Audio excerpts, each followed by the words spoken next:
All right, here we go.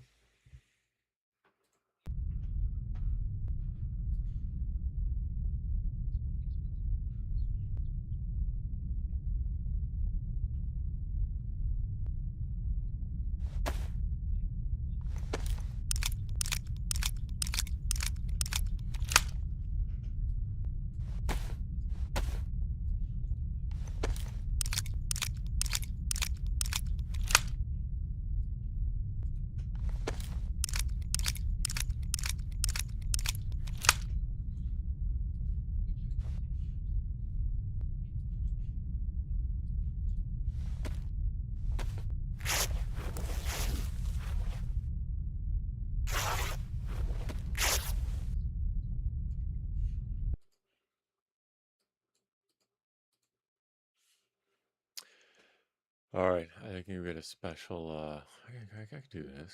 We can do this. All right, get the cam going. Check 1 2. Testing some new mic settings. Test 1 2 1 2 1 2 1 2. And then also, I'm real excited about this.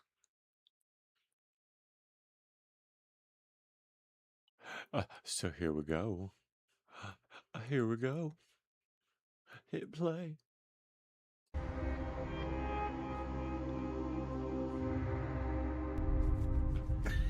Tucker Carlson. All right, ladies and gentlemen. Welcome back to the show. Thank you for having me. This place is so unbelievable. It is. You told me about it, but it's way cooler even than you described. So I love this. Thank you. I like a man who builds his own world because it reflects your value. It reflects what you care about. Thank you. We put a lot of heart and soul into this. It's very obvious. Thank you. And I think it's great. I like building things. I like people who build things. And I think it's very important to live and work in an environment that is beautiful, or at least something that you consider beautiful.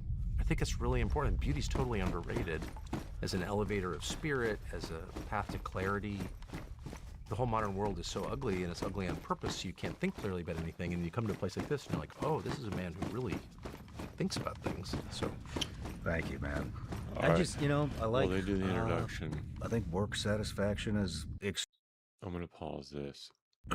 So, I'm taking a little bit of a different strat. Going back and... Okay, so this is the theory. Going back and forth between lot 1 and 2. The same stuff is spawning, but not what I need. It makes me think, as the theory, that the thread is already spawned on the map. Somewhere. I don't know where it is. Oh, monitor just cut out. Okay. It can't be doing that again. I may need to reset the monitor real quick. Be right back.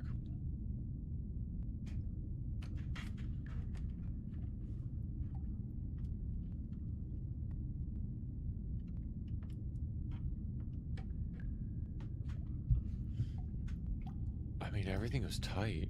I don't know. I may need to reset it. I don't know. Maybe I'll just restart, but I can't do that again.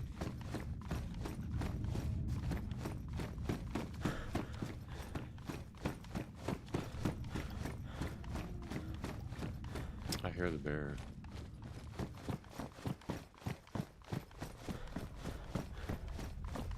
Yeah. Okay. So here's my idea. Just gonna go around the map. I have a couple good ideas where it could spawn. I'm just gonna check all those places, and I might be back here. I'll leave this bag. Leave the rad.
Alright.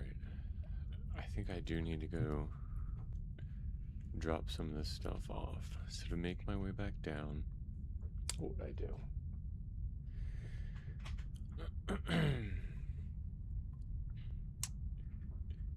Cross research.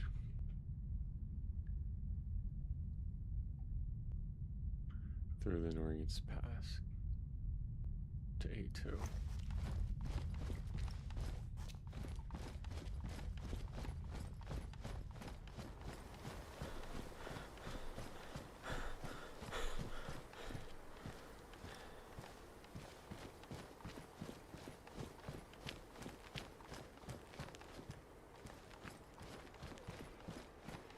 Alright, let's go. First, I'm gonna loot all Athena.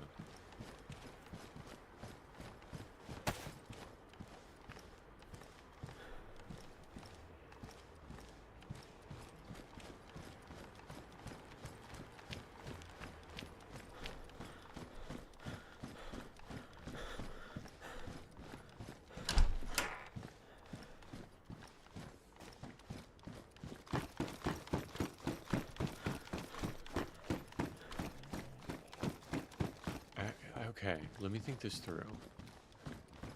If they're already on the map, I'm going to assume they're already on the map somewhere. Because I've been here a couple of times. So actually, let me go north.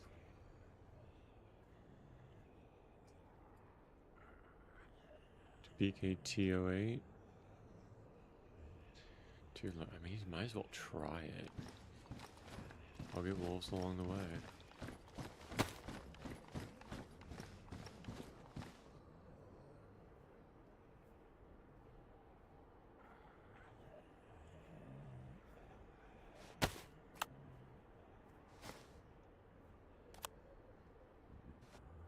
I'm already this far north, and I can spawn up there.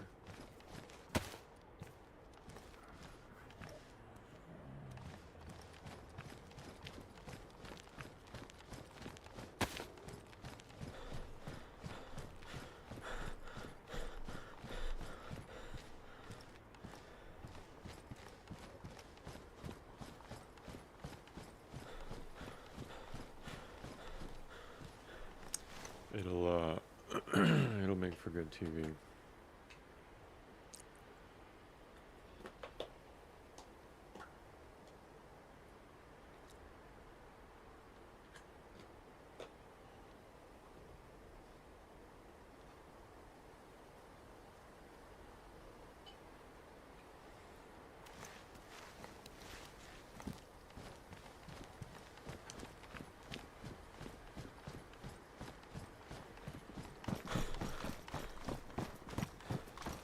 I hear a bear.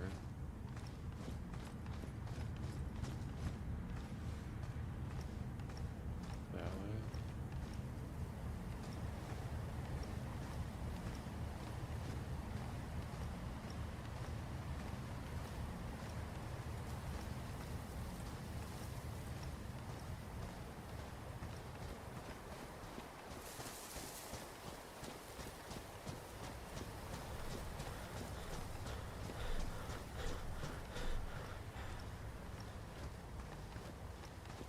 It's barracks up here. Military.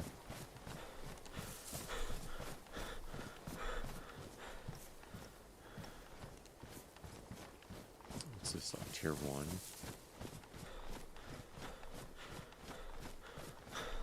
I should not stop here. Don't stop here. Don't stop. Nope, don't do it. Don't stop here. Waste. It's a waste.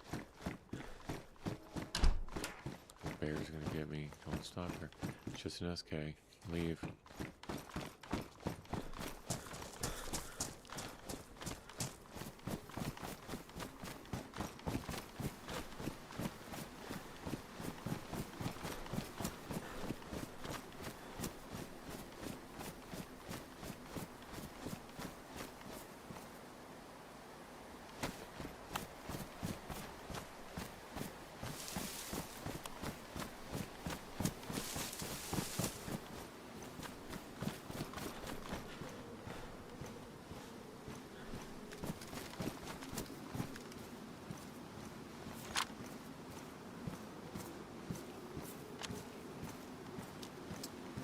I'm dry on this.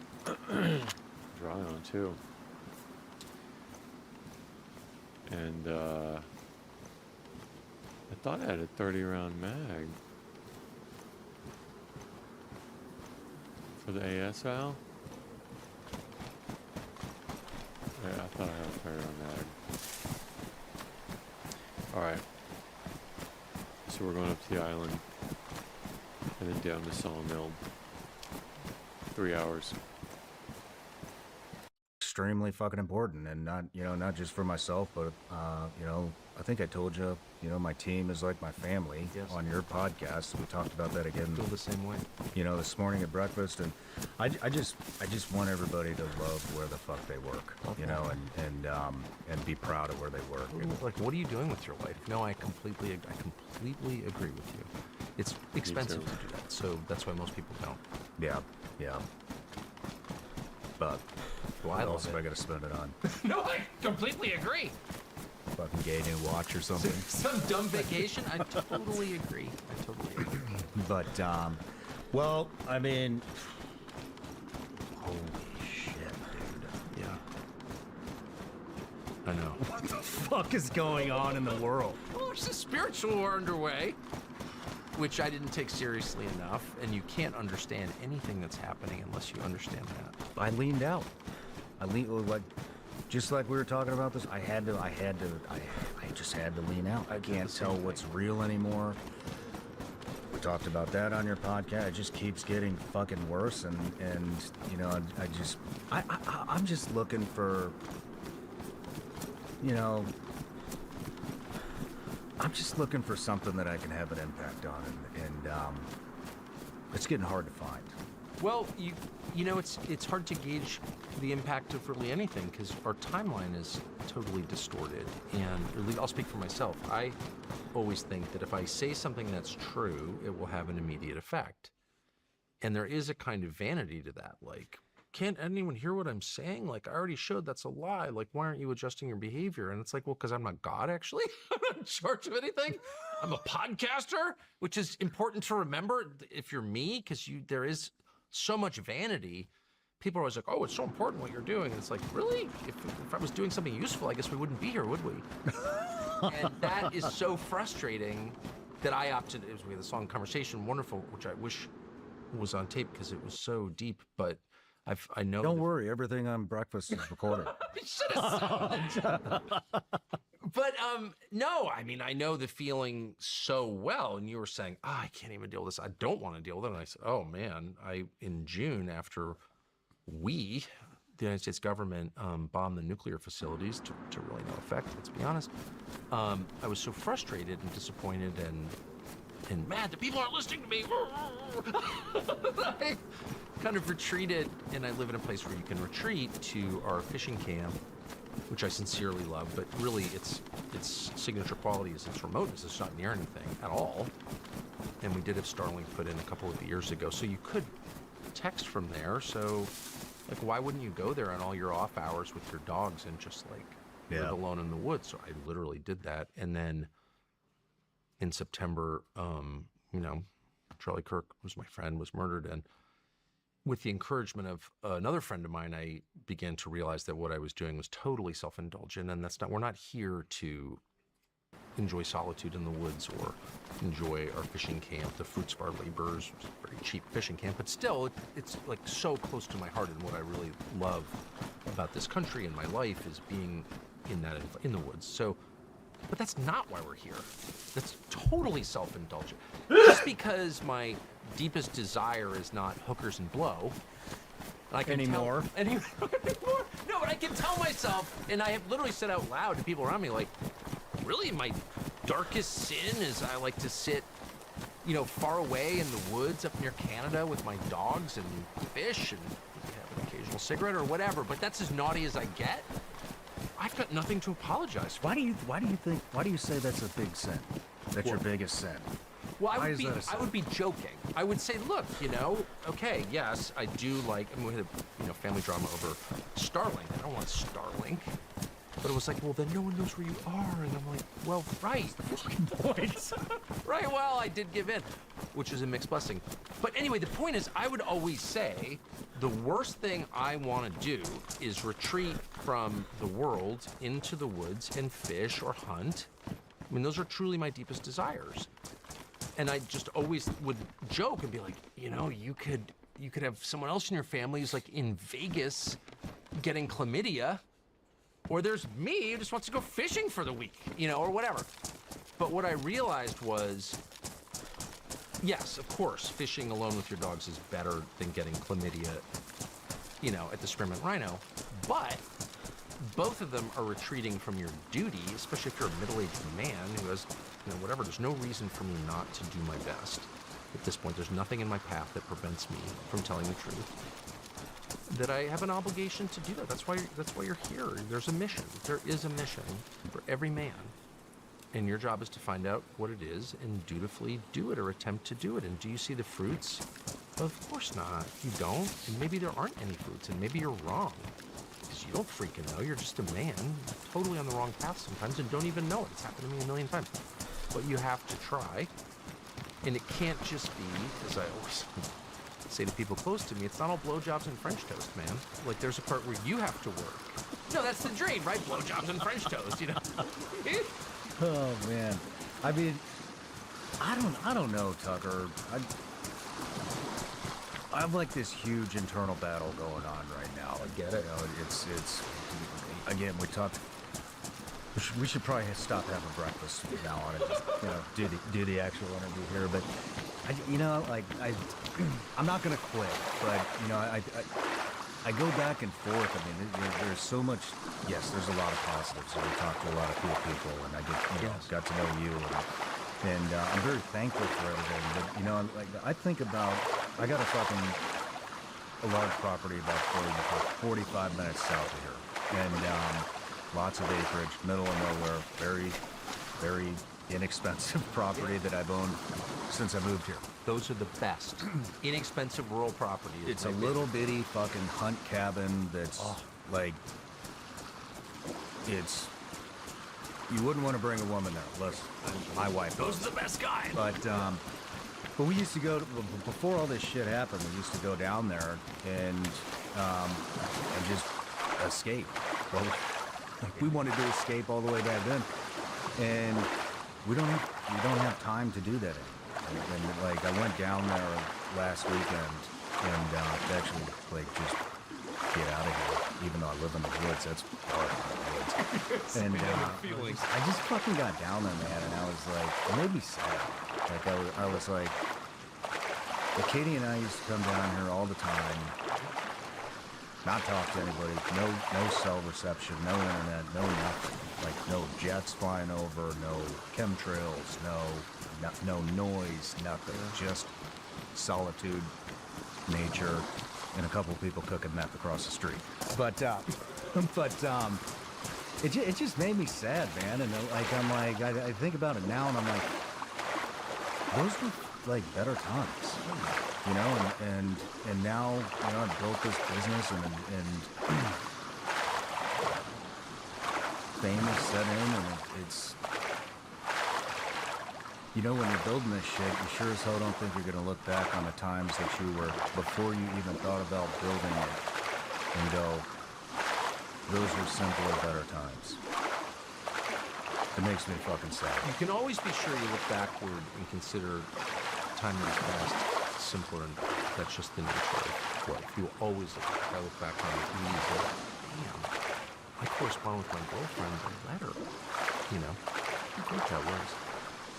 I just think that's the way people are, but I think of it this way. It's like, and I think that's not just of myself, but of everyone around me. The more blessed you are, the deeper your obligation. That's just true. The point of leadership is to protect the people you lead. I don't believe in a society. I'm not a populist in any way. I believe that no structure beginning with the family works without leadership. And so I think a lot about what is leadership, and leadership is sacrifice. And so the more you've been given, the deeper your responsibility to sacrifice for others. I really believe that. And that's obvious when you're working hard toward a goal. And I'm putting everything into what I'm striving to achieve, fighting my way up. The problem for men, and so few men actually achieve this that it's almost never talked about. The problem for men is getting what you want. The problem is winning. That's what destroys you. The fight doesn't, I mean, you've been in real fights, obviously. But real fights, I happen to know. Not just with others, but with yourself. And you prevailed.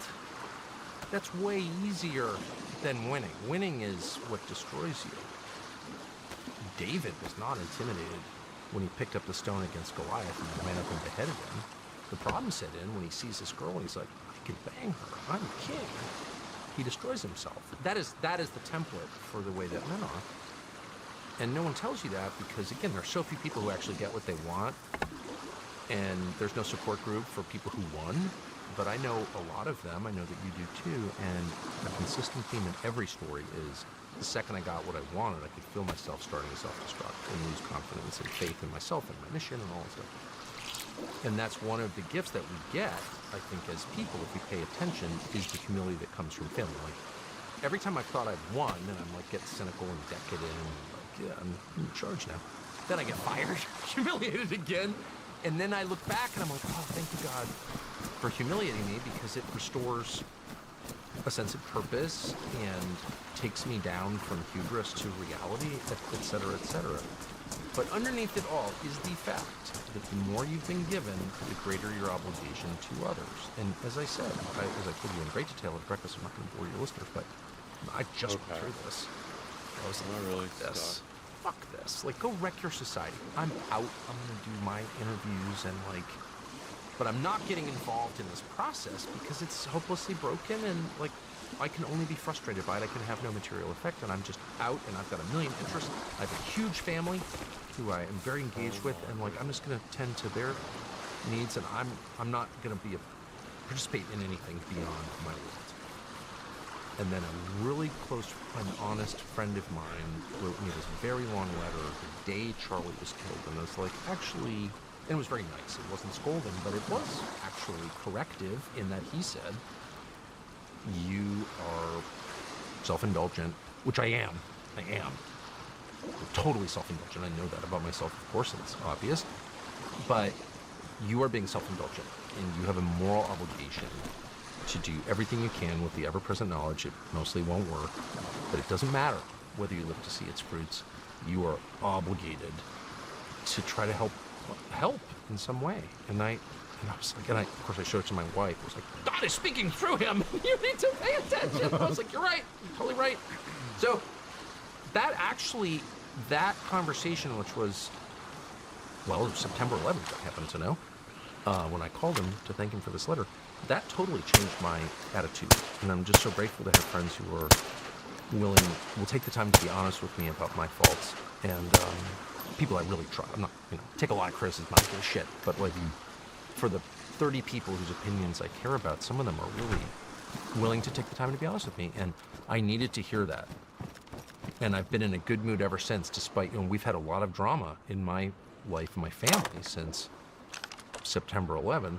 It's only been a little over 2 months, but it's like a different world. And since Charlie was murdered, but I've never stopped being cheerful and hopeful because I know that there's a mission way beyond me. And I don't know its outlines. I don't know everything about the mission. I have no secret knowledge, but I can feel very strongly that my job is to tell the truth to the extent that I can and that I'm able to see it, which is imperfectly. But I know its outlines sometimes, and I have an obligation to say what they are, no matter what the cost to me. And that is such a liberating feeling. It's hard to, I don't know, man. I just look at all the we were talking about this earlier too, but you think that because of what you've become and what you've built, that you have an impact. And, but do you? We've called Do any of us? I mean, and I hate to quote Conan O'Brien, but one of my favorite observations comes from him. In the end, every grave goes unvisited. I live directly across from, I see my parents' graves from my kitchen, and so I visit my parents' graves a lot and think about them, and really love them, blessed to have them as parents. But I will be buried next to them. But I think a lot. I'm like, in the end, like this will be a subdivision or whatever. Who knows what it'll be? Nuclear wasteland. I mean, it doesn't. We don't know the future. We can be certain that we will be forgotten and that all of our efforts will be unrecognized by other people. But that doesn't mean that we don't have an obligation in the present to try our best, to do our best. And I think that everyone has different callings. Of course, everyone has different callings. But I feel strongly that my calling is to tell the truth with the knowledge that most of the time it's fruitless, or if it bears fruit, I won't see it. It's planting an oak tree. Like, you're not going to see it become an oak, but you plant it anyway because that's your duty. And I didn't serve in the military, and I didn't grow up in a duty-oriented society. I grew up in rich person world where, you know, but so this is something that I have come to believe more than I used to believe. But you do have a duty. You are here for a reason, all of us, and we're all acting in concert, either for good or for evil. And I think the lines are really, really clear. And as I said at the outset, I think the battle is a spiritual one, which is not to say there aren't like material consequences or it's not flesh and blood people, they are, but all of us are being acted on at all times by forces that we can't see. It's a fact. I know that. I've seen it a lot. And how do we know the difference? Well, it's hard to tell sometimes. And I have been lured by evil a million times, and it will happen again. But one of the ways we know is by the way people behave. And good, God, is characterized by love and acceptance and concern and empathy, period. And his opponents are characterized by hate. And so when we allow ourselves to get lured into hating, we are serving the people we oppose. Evil becomes stronger with hate. And I have learned this from watching really carefully and been involved in a lot of battles, rhetorical battles in my life. And I have noticed that the goal of people serving evil is to make you a hater. They call you what they want you to be. And as someone who has been called many names over many years and been confused by it because I'm very literal, like, I'm actually not a racist. Actually, I'm not a racist. And if I was, I would just admit it. I'm not. I've said that like 1,000 times. Nobody cares. They keep calling you it. So why do they call you that? Because they think you are? Kind of obvious that I'm actually not? And they know that. No. Because they want you to become that. That's what they want you to be. You're a Nazi. A Nazi? No? Very anti-Nazi, actually. Why are they saying that about me? Why not just note the obvious about me? You're, well, self-indulgent or overweight or whatever, the things I really am. Why not criticize me on the basis of, like, my obvious faults, reality? I mean, that's what I do. And you're trying to needle someone, you're like, oh, and it's true. And that makes, you call the fat girl fat. Why are they calling me something I'm not? And I'm obviously not. Because they want me to become that. Now, why would people who claim to hate Nazis want you to become a Nazi? That doesn't make any sense. Because it's a spiritual principle. Hate makes evil stronger. They want to destroy you by turning your heart dark.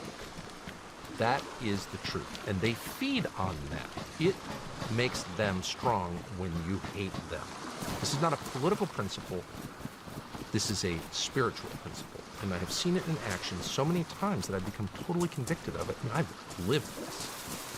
And so I have resolved, I don't care what people who disagree with me do to me. I don't care. I'm not going to hate them. Partly because I despise them so much, I refuse to hate them. Because, no, I'm half joking, but no, it's like I disagree so much that I'm not going to give you what you want, which is, Yeah, you can't hate them. for me to make you the center of my world by hating you. Because if I'm not God's going to grace, do you that. could be And I'm them. not going to give you the spiritual They would be you. that comes from Yeah. hate. Apart Because from I the see what grace of God happens. in I your have life, seen you it. can I have be them, literally you been, can be the only thing I've done in my life is watch nothing things. I've you watched do a lot of deserve things that you have. in a lot of different places around the world. As far And as that. I haven't learned that much. The few things Choosing I've learned, God one has is nothing to do with you. when evil Before the foundations of the convinces world. you to hate it, evil becomes stronger. And the only kryptonite, the only thing you can That's why you employ to can't hate make it less strong is love and its many cousins. that. Amusement, cheerfulness, laughing in the face of evil diminishes evil. So you're never gonna get me to play that game. Nazi, no, you're the Nazi, fuck you! Never doing that. I'm never going to do that, both for my own sake and because that's the path to defeat.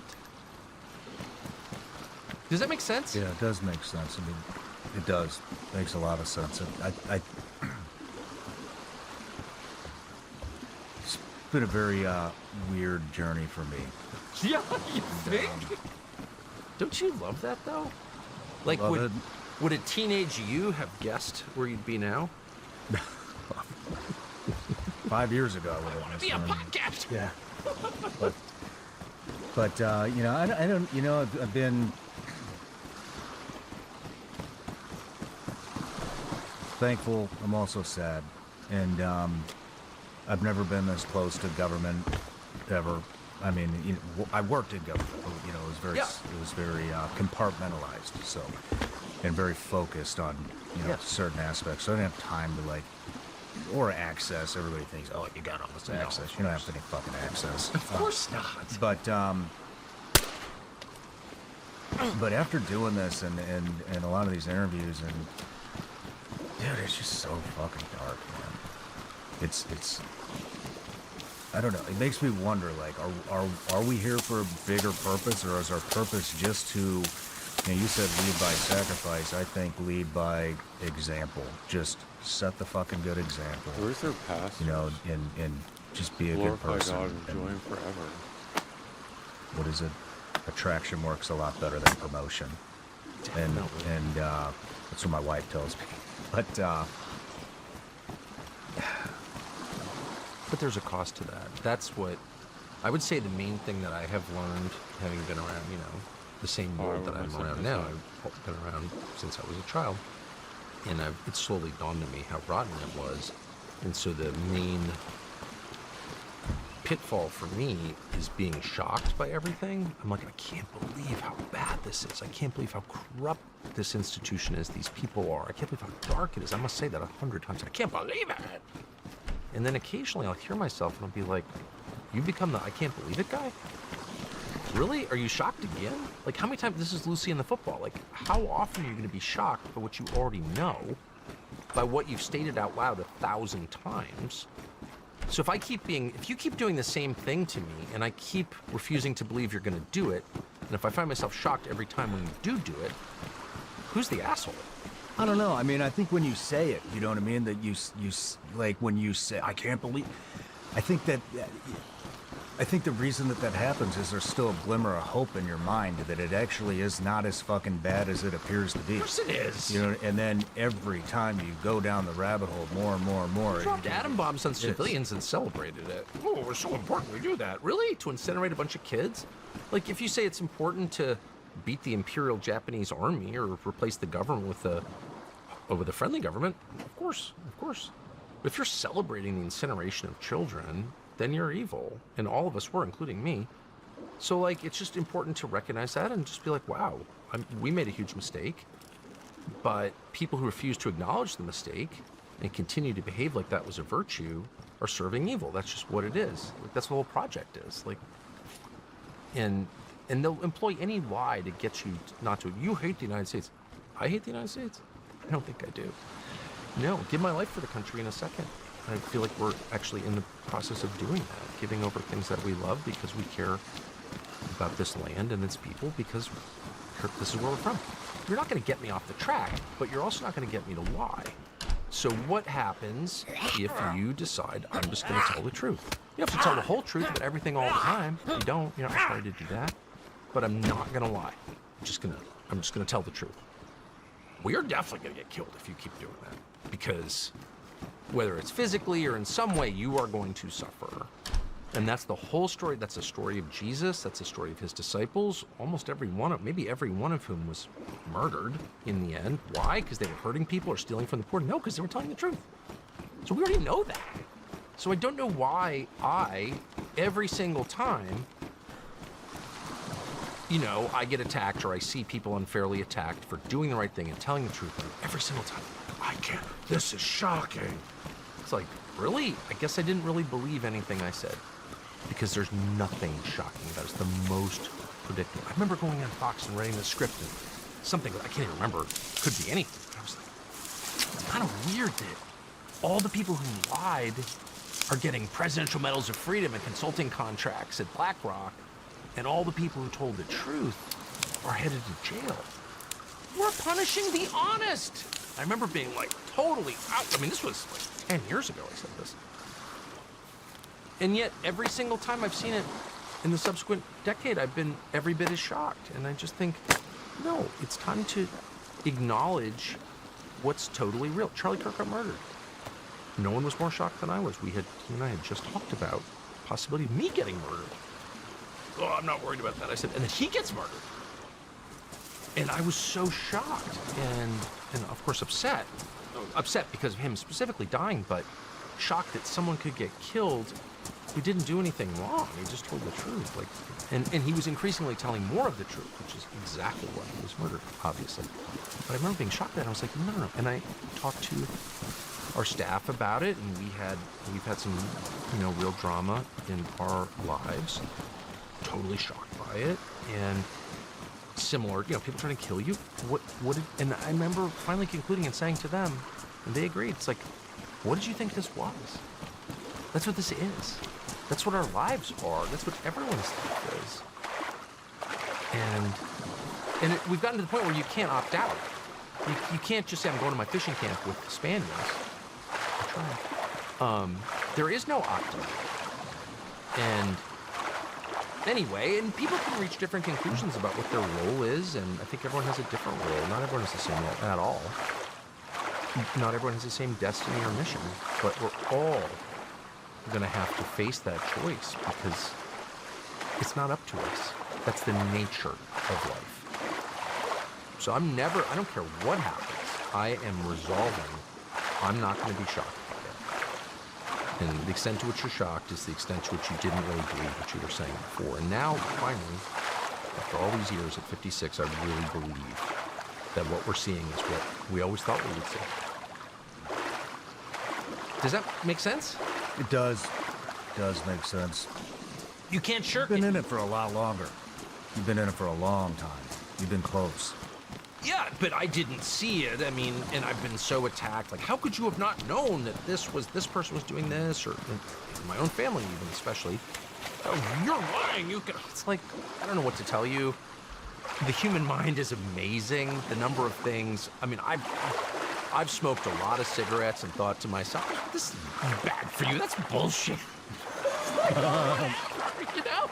And like, we have the capacity for self-deception that really is without parallel. Like, it's incredible what we can ignore. And I've done my share for sure, and I'm not being defensive about it. I just think that's how people are. It's certainly how I am. I'm very good at lying to myself, but especially about people I like and about myself, and we're just good at deceiving ourselves. But once it's only been in the last 10 years, I was like, wow, I can't believe that I can't believe that all this stuff is going on. And then I'm transitioning into the next phase, which is, it's okay. We were promised this. We're getting it. I'm so grateful, really, to be living in a time where I think there's less self-deception. I think people are being forced to acknowledge, not hysterical, but being forced to think about, like, why am I here? And what is this? And what do I care about? What do I actually believe as distinct from what I profess? They're not the same. And I think there's, like, amazing clarity. And there's, of course, a great sorting going on, which you and I have talked about off camera for sure, maybe on camera, but the beauty of, you lose so many friends. I've lost, most of my friends. But the ones I've kept are real friends, and they're just people I respect immensely. And then I've made all these new relationships. Like, I pride myself in having no new friendships. Like, I've no new friendships, I married my high school girlfriend. Like, I'm very much old school that way, the most. But it's also true that in the past 5 or 10 years, I've met all these people I trust, care about, listen to, whose opinions I really listen to and that affect me. I allow their opinions to affect me, which is the sign of real friendship. I let you critique me and I'll hear it. And I have a bunch of people I feel that way about. How great is that? So I lost a lot of, acquaintanceships, and I gain some real friendships. How's that not a massive win? It is a massive win. That's awesome. Do you feel that? No. You will. I think you will. Your problem is this is so fast. I'm extremely guarded. I've been fucked over a lot. Yep. Been lied to a lot. And it's really, really, really fucking hard to gain my trust. I get it. I get it. I get it. But the trajectory of your life has been so radical and abrupt. Like, go from, the height of one world, like military, you got to the height, obviously, the most famous part of the military, succeed in that. And then you completely change careers. Like, it couldn't be more different from what you did before. And then out of nowhere, you become really successful in that. So that's a big, very abrupt change. And no matter how resilient you are, there are going to be some bumps on that road because it's just too different, right? Mm-hmm. Like, if I became like a super successful business guy or figure skater tomorrow, that would kind of be like, you know what I mean? Like, all of a sudden, I'm competing in the Olympics for figure skating and I win the gold medal. Like, that would be very hard for me. Oh shit! I would actually love to see that. We might have to create an AI Only be video of you figure in the skating. comedy division, but yeah. But that is kind of like your life. Mm-hmm. Well, you can't see it clearly because you're living it, but from the outside, it's obvious. Like, what? You actually succeeded in this new business? What are the odds of that? I don't know. Slim to none. Closer to none, I would say. Yeah. We track sleep, fine-tune our macros, and try to chase every biohack. But real performance starts deep, at the cellular level. Armora colostrum is nature's original superfood. Colostrum is packed with over 400 bioactive nutrients that help fortify gut health, help strengthen immune health, help fuel performance, and more. Let's face it, today's world throws you about is a fucking lie. Yeah.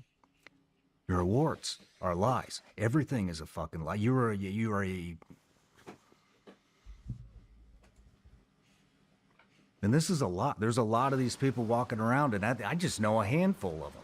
And then you look at the politics, and look at this shit, the Epstein files.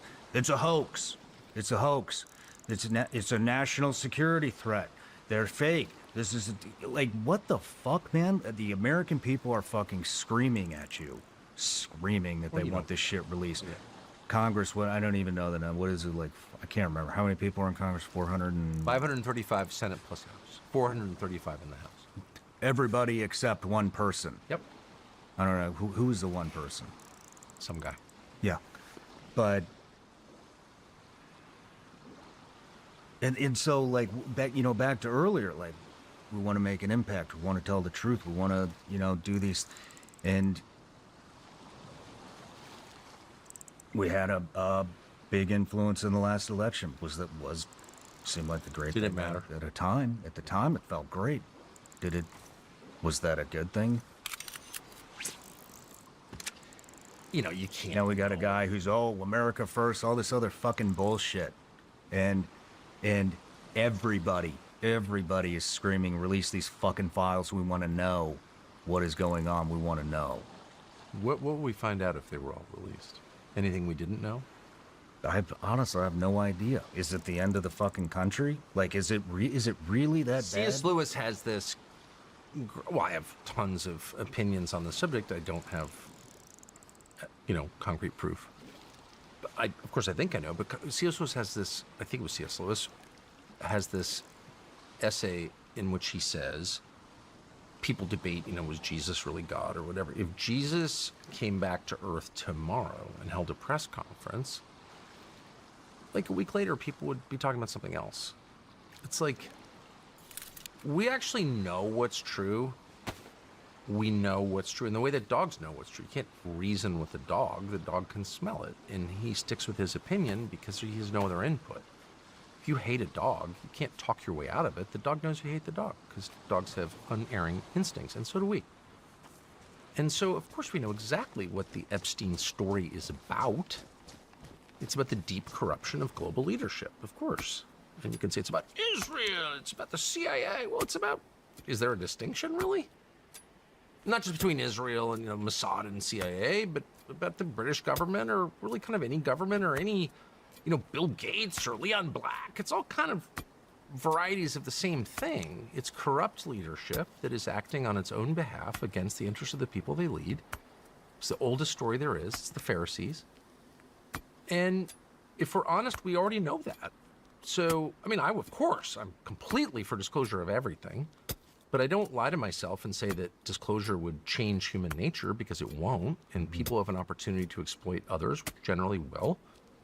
And the rest of us need to fight daily against that, not because we're going to win in the short term, but because it is our duty and to serve what's good and true, period, even if we're killed doing it. So I don't know. I mean, I won't stop pushing for disclosure. I really believe that. Trust is built on honesty. It's not built on lies, ever. You say, does it change? I can't remember your exact verbiage, but we were talking about, when this gets exposed, does it change anything? No, this is the nature of man. This is what happens.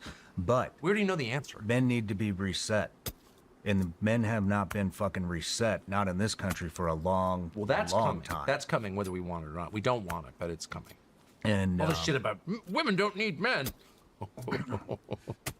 You've obviously seen chaos in a society, right? Mm-hmm. Like actual chaos, where people just shoot into buildings and no one arrests them. Mm-hmm. You spent your life around that stuff.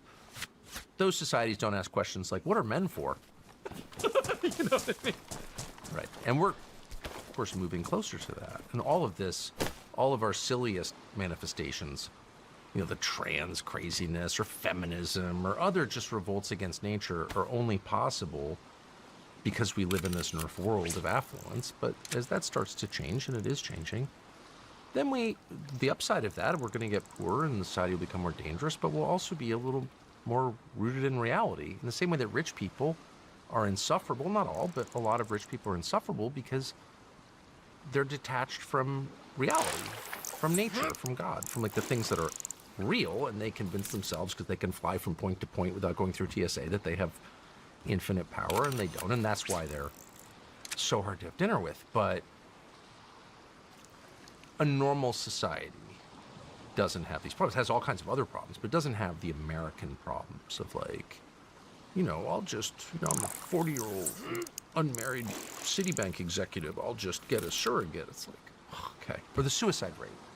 There's not a lot of suicide in, impoverished countries, because the mission is really clear: eat. There's not a lot of crisis of meaning in Burundi. You know what I mean? It's a fight for the day. Yeah, it's a fight for the day. Well, it's a trade-off. I mean, I would much rather live in a DoorDash society because I like comfort and ease and everything, but it is a trade-off, and you trade comfort for meaning. That's just kind of what we've done, and we shouldn't be surprised by it. What do you think happens, honestly? If this, do you think this is actually is this gonna come out? Yep. Or has it all been shredded when, Mark Epstein said this is... No, of course. I mean, we don't have the JFK files. Mm-hmm. And so then you ask, why don't we? Who is being protected here? There are no living stakeholders in that story. There's no living participant in that murder conspiracy. It was a conspiracy. We know that. So who were the participants in that conspiracy? Well, no one's still alive. So who could we possibly be protecting by not releasing all of those files? And that's a pretty short list of suspects. So I think we kind of know what that is, at least in part. I don't know the details. I know some, but I think it's pretty obvious. Same with Epstein. It's pretty clear who some of the players were. They were governments, the U.S. government involved, British government involved, Israeli government involved at various levels. The guy lived a fairly long life. He died in his mid-60s. He was pretty active in government work, arms trading, for example, from a young age, from his late 20s, I think, when he left Bear Stearns. He got into that business with Robert Maxwell. You don't trade arms by yourself. You do it on behalf of governments and with the assistance of governments. Obviously, you've been around this, So from that age, let's say 30 to 65-ish when he died, so 35 years, he's intersecting with governments. It's not just the Israelis. I mean, The Israelis were definitely involved. Ehud Barak is living at his house. I mean, okay. And we have a lot of his emails that prove that, and I'm not defending the Israeli government, which is hard to defend, but I'm just trying to tell the truth, which is it's not just the Israelis, okay? It's us, it's the British, the French, it's the usual players, the intel services that matter in the West and probably others. So that's who's being protected, of course, and then all kinds of other pawns. And so I think one of the main takeaways from that story, about which I know a lot, but not everything, is that the leaders that we believe are leaders, and people are starting to get this, like our elected officials, oh, they have so much power, or Senator so-and-so, President, what's his name? You know, like these are the people running our society, are not the people running our society. Of course, they themselves are subject to enormous pressures from, you know, other people and coalitions of people and forces and interests. And like, that's what they're, and the closer you get to them, the more time you spend with the people who are in charge, the more you realize they're not really in charge, or they're only semi in charge. How does it happen? I'm very, I mean, you know, how does it happen? We talked about this a little bit at breakfast. I don't think everything is transactional as it may seem. Oh no. I think that, and this is from my own experience, and I don't believe I've fallen into any yet, but I think I have come close. I think they set traps, and that doesn't mean there's a hooker in the fucking hotel room that you walk into. No, there it's is like, sometimes. oh, you know what I mean? There is sometimes. For somebody that fucking weak, You'd have to, you know, be that would and be stupid, great. by the way. But, and I'm sure there's plenty of people out there that are that fucking stupid. Or the and that porn weak. sites. I'm gonna look up tranny porn on YouPorn. Well, that's not controlled by a foreign intel service. Oh, it is. It is. That actually is true. So, yeah, I mean, there are a million ways that your weaknesses expose you to influence, for sure. I think they can be very giving, and I think they can be very giving, and it appears that you're being led into a group, and then Oh, I'm watching that right now with someone, yes. you're fucking done. Of course. But not even realizing it until you're in. Oh, yes. And I think I've come close, and I always, like, if I even get a fucking inkling of that happening, I'm like, nope, done, not going, not getting on the Stay jet. true to that. Not going there, not going there, not Yep. doing it. Like, I'm my own fucking person, and I don't. What are you gonna give me? Money? I've got that. Or how about when you it's don't- not all it's cracked up to be? You don't even know what's happening. I mean, how many plots have I been involved in unwittingly? I don't even know the answer, but a lot. I can think of a bunch of them where you have someone like who you work for being like, you know, we should really take a look at this. This guy's bad. Let's, you know, okay. You know, when I was young, living in Washington, I was used all the time and had no idea. I literally had it never even occurred to me. Mm-hmm. And a lot of my resentment as a middle-aged man comes from that. And I think a lot about it. And I'm not going to blame the people who did it because that's who they are. But I definitely participated in a lot of stuff without my knowledge that was much more strategic than I ever guessed. You're sitting in a meeting, you know, we should really do this. Okay, I'll do it. And you wind up doing it, and then ultimately became inconsistent with my instincts and my conscience. And I was like, this is bad. I'm not quite sure how. But then you look back and you're like, oh my gosh. And now, of course, my whole life is, you know, I don't understand anything really, but you see glimpses of a lot of different things every single day. Well, you should go here and talk to so-and-so. And like, what is this exactly? And if you're busy, you don't ask yourself enough, what is this?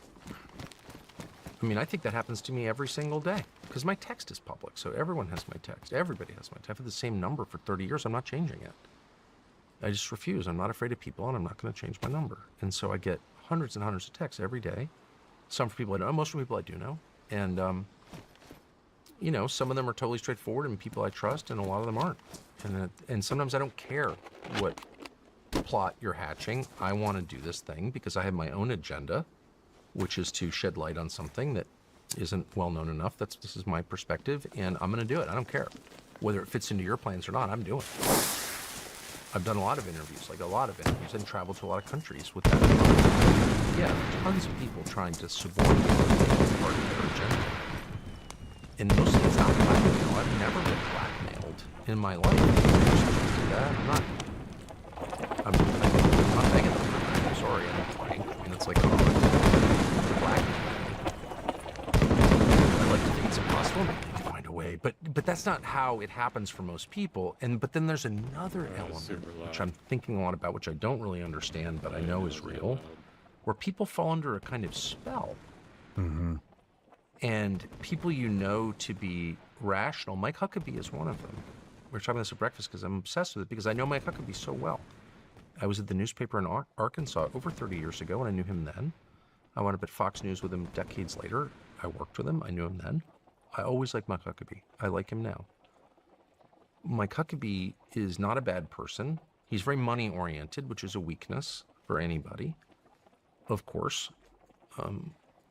So there's that, but that's not unusual. He's not a bad person at all. Mike Huckabee's a nice man.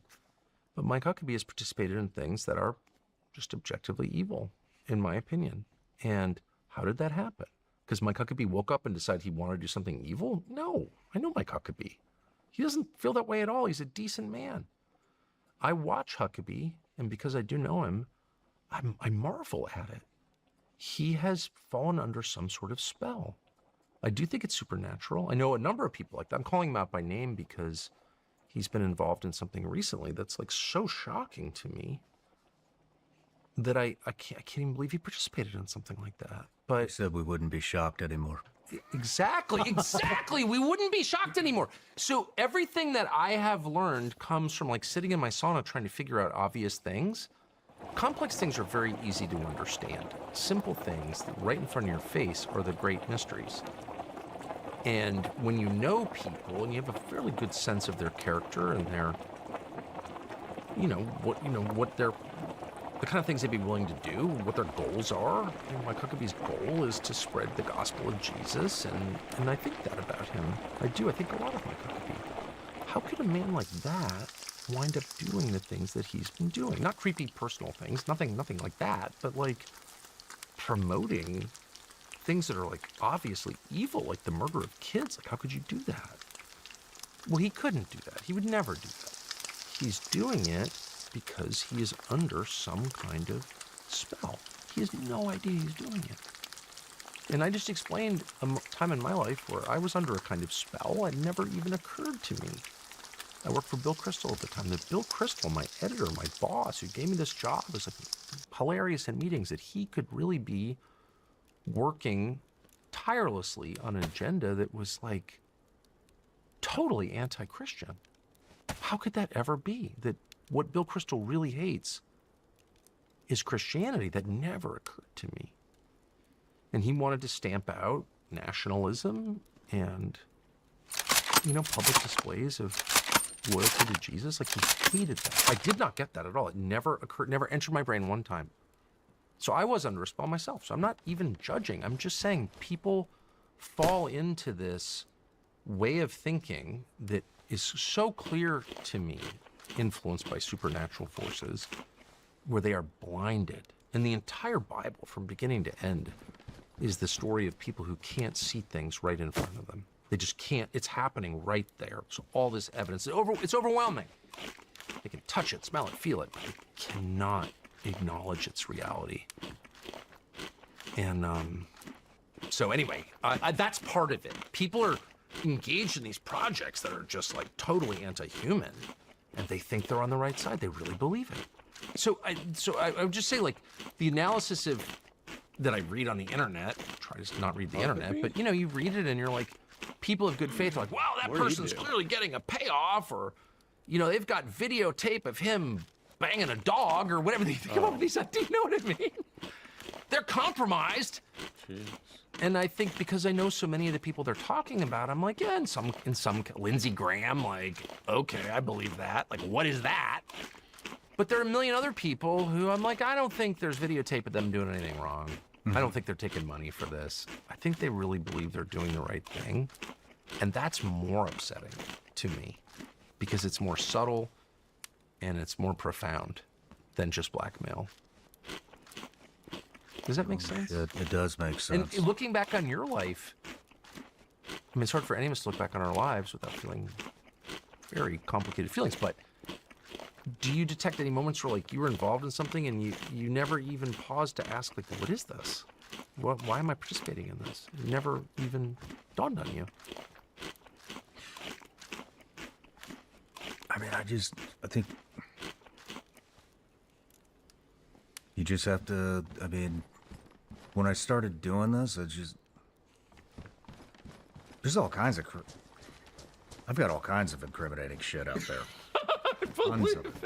Tons of it.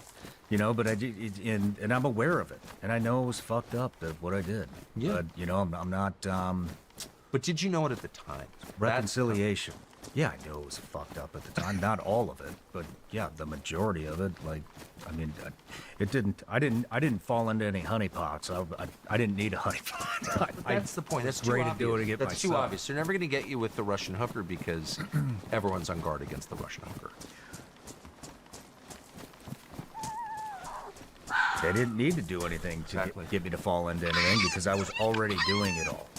And there's this thing, you know, called reconciliation, confession, whatever you want to call Yeah. it. You know, and you come clean and you fucking own it. You know?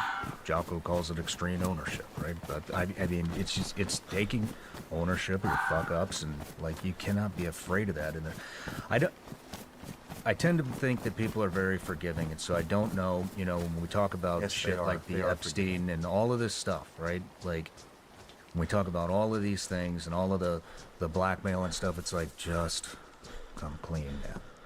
Just I've made this argument get a ahead of million it. times. Everyone wants to believe in our institutions. I certainly feel that way, as disappointed and angry as I am about the failure of every institution. I really want to believe in institutions. You know, I really, really mean that. And all it takes to restore a relationship with a person or an institution is honesty and repentance. That's it. It's like not hard. People are so forgiving. I totally agree with that. All of us want to forgive. There's nothing better than the prodigal son. Like, he's gone. Fuck that guy. He took all the money and left. He's, you know, in whorehouses in Babylon, but now he's here. It's all forgiven. We're so excited for you. We're throwing a huge party for you. All of us feel that way. And so I don't think it's hard. Or it's hard, but it's not complicated, and it's so worth it to say, I was completely wrong. I'll be wrong again. I'm going to try my best. Maybe sometimes I won't try my best, but just be honest. I think that's liberation. That's the only liberation, actually. it's freeing. Like, I mean, Yeah, what other liberation is there?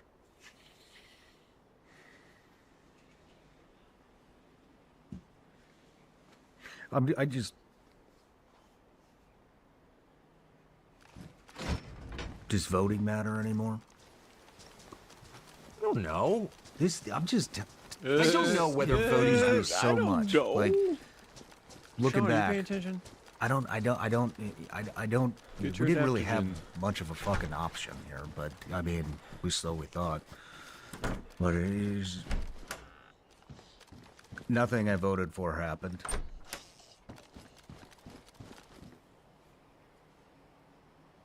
What about you? What? Are you happy with anything Oh, I'm happy with so Yeah. much. that's going Oh, on? yeah. That's Of going course on not. within No, politics. it's just a nightmare of depravity and corruption in general in the world. What? But what you expect? I am so struck Nothing? by, you know, I'm not a TV watch, but there's the only really famous Seinfeld episode is Oh. Opposite Day.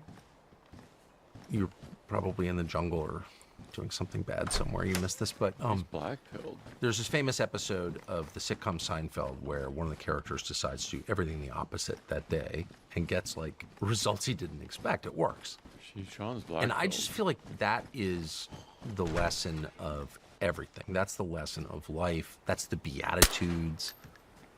The first will be last. The meek shall inherit the earth. What's that? It's the opposite of what you think.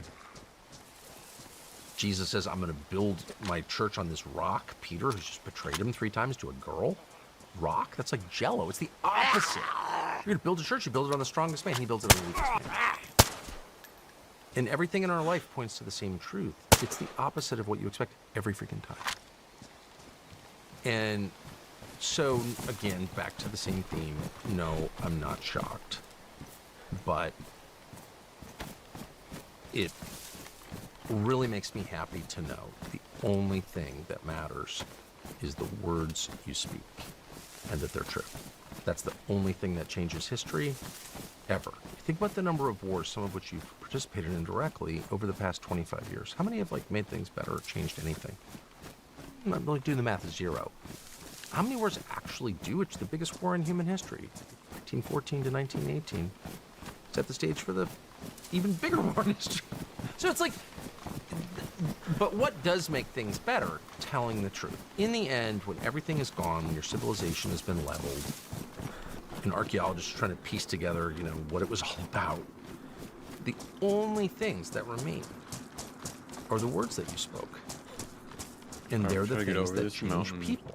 To the north of... And this is like an ancient concept. In the beginning was the Word, and the Word was with God, and the Word was God. It's, ancient cultures understood that an idea articulated emerges from the mouth of the speaker and becomes a separate living thing. East. And lives there forever. And anyone who's argued with his wife knows that that's true. The second you say something harsh, especially if it's true, it can't be taken back, and it hangs there in the kitchen over you, overshadowing everything. So, or this last argument I'll make, the way that I understand the world is in reverse, almost like an X-ray. So I look at the people who I don't respect, who I believe have totalitarian impulses, and I try to assess what's true by what their priorities are. So your enemies are the people who want to control you and crush you and destroy your family and your nation, obviously. What do they want above all? They want to control what you say. They want to control what you say. What's the First Amendment to the Bill of Rights, the freedom of speech? What you say matters more than anything. Your words articulated out loud are living things, and they're more powerful than you are, and they live beyond you. Your grave will go unvisited, your words will continue to reverberate through the universe. I really believe that. I know that that's true, and that's the whole story of history. Living ancient Hebrews, we know a lot about what they thought because they wrote it down. Their words have lived for 3,000 years. So what we say is the most important thing about us. And if we can force ourselves to tell the truth, we will change things. And by things, I mean people, and their attitudes, their beliefs, their hearts. And that's all we can do. That's all we can do. And I would say if we make a little extra money on the side, we should build a fishing camp in the woods, because I think that's really important. But it's not as important as... yeah, I do think that. I have all kinds of sentimental attachments. I don't really care about things that much, but I care about nature. So that is important. But it's not important in an ultimate sense. My fishing camp will be a strip mall someday, or it'll be a lunar landscape someday. But your words will outlive you. I love that.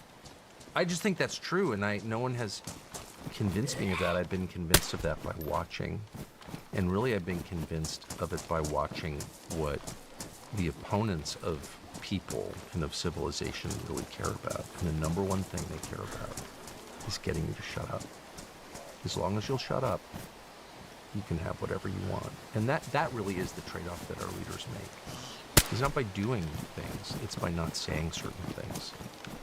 And the ones who refuse to be told what to say are destroyed or face the threat of destruction. And you know exactly who they are. Now, what have they done exactly? Does anyone care what the 2 or 3 truth tellers in our political system have done, what they voted for, what they... No one even knows. No one cares. All they care about is what they say out loud. And the reason they care is because that's the most important thing. They know what's important. We don't. We're totally sidetracked by this, that, baubles and fast-moving, flashy objects. They know what's important. The spoken word is the most important. Anyway, so that makes me feel good. That makes me feel really, really good because I know what my mission is. All right, And I feel like if bug. you know what Yeah, your mission is sting and you bug. know what the stakes are and you're willing to accept them, and I should just say I'm in such an unusual position because all my kids are grown and they're all thriving and I don't have any investors or debt. No one can control me. I'm kind of happy with less. I've never been a money person. I'm not bragging, but I never have been. Ask anyone who knows me. And so the cost to me is so much lower than to a man with like 4 kids in private school. You're 35 and your wife's like, where you're barely making it. You are subject to, and I have been earlier in my life, subject to all kinds of control mechanisms you don't even perceive, but you're so afraid of losing what you have. And you're really afraid of it because you have children at home. And having small children at home who are totally dependent on you, who you love more than your own life, that is a really, really scary time for every man. And I know that you're living it now. And I've lived it. My oldest is 31 years old next week. I've lived it for 31 years, I know. But you get to a point where it's not such an imminent threat because your children have their own lives. And if you're blessed as I've been, they're doing great. You love them and you want to see your grandchildren. There's so many things you want, but you don't need any of it. And your responsibility is gone. I'm not responsible for educating someone and telling him the facts of life at dinner. You know what I mean? It's like, I'm done. So I'm just in this incredibly privileged position where the stakes are just a lot lower for me. So I can see with greater clarity, what am I doing for the back nine? And I just have such a simple understanding of that. Just tell the truth. Don't be moved from the truth. You don't have to tell the whole truth. You don't have to say everything. You know, I know a lot of shit, or I think I know a lot of shit because that's my job. And a lot of it, I'm not sure it's true, or I don't know. Or don't say everything you know. You don't have to. You don't have to tell people, oh, you're fat. You don't have that. Okay, it's probably true. You don't have to say that. You're under no obligation to say that. Your only obligation, don't ever lie. Don't allow people to make you lie. Resolve, I'll die first. Just telling you, die for not gonna do that. And I think that's your duty. Yeah, I don't know. Throughout this journey, it's just in kids, especially kids, man, it's made me really try to start honing in on things that I can actually make an impact in. Yes. You know, and like we were talking about, there are things and that you can make an impact in, and we have little nuggets here and there, but you know, I don't think fucking politics is for me. And I don't think It's not we for just me proved either. it. It's not for me. I don't. You know what I mean? Like, and, I don't even understand it. And I mean, you were off fighting wars. I was covering the Congress and the White House and a million elections all around I've been to every state. You know, I know all the politicians personally. I still don't even understand the process, and I'm not interested in it. I really am not. Some consultant called me yesterday to get me to interview someone, and he's like, "Oh, you know, this is Congressional District 13." This is, I don't even know what you're talking about. I just have so little interest in it, you know. It's not interesting, and people who are really, really interested in it are damaged, I think, in general. I don't want to generalize, but, you know, overall, not a group I want to have dinner with. Right now, America's going through a transition in the way we think about money. For years, people called Bitcoin a fad. Well, here we are in 2025, and more Americans than ever are holding Bitcoin. Wall Street's in it, Congress is talking about it, and regular folks are stacking it as part of their future. That's where today's sponsor, Gemini, comes in. They offer the only instant Bitcoin rewards credit card. Every time you buy gas, groceries, or gear, instead of collecting points you'll never use, you're earning Bitcoin. Real, hard digital money that you own. You swipe, you earn, it's yours. It's great because it's simple. No need to time the market or think about it. You just live your life. And every purchase builds a position in Bitcoin. That's real financial independence. Plus, this card has no annual fee and no foreign transaction fees. Bitcoin rewards earned and held for 1 year on the Gemini credit card have appreciated 279% on average. You're investing as you spend. Truly, a no-brainer. To sign up for the Gemini credit card, head to Gemini.com/SRS and get $200 in Bitcoin when you spend $3,000 in your first 90 days. You can see if you're eligible with no impact to your credit score.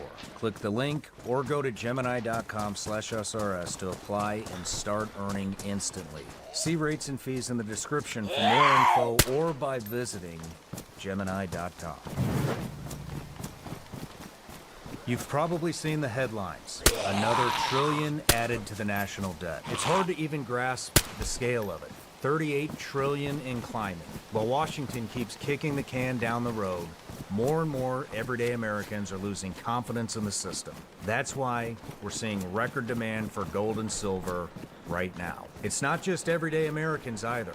Central banks across the globe are buying gold at the fastest pace in decades. That's exactly why I've partnered with the award-winning company Goldco.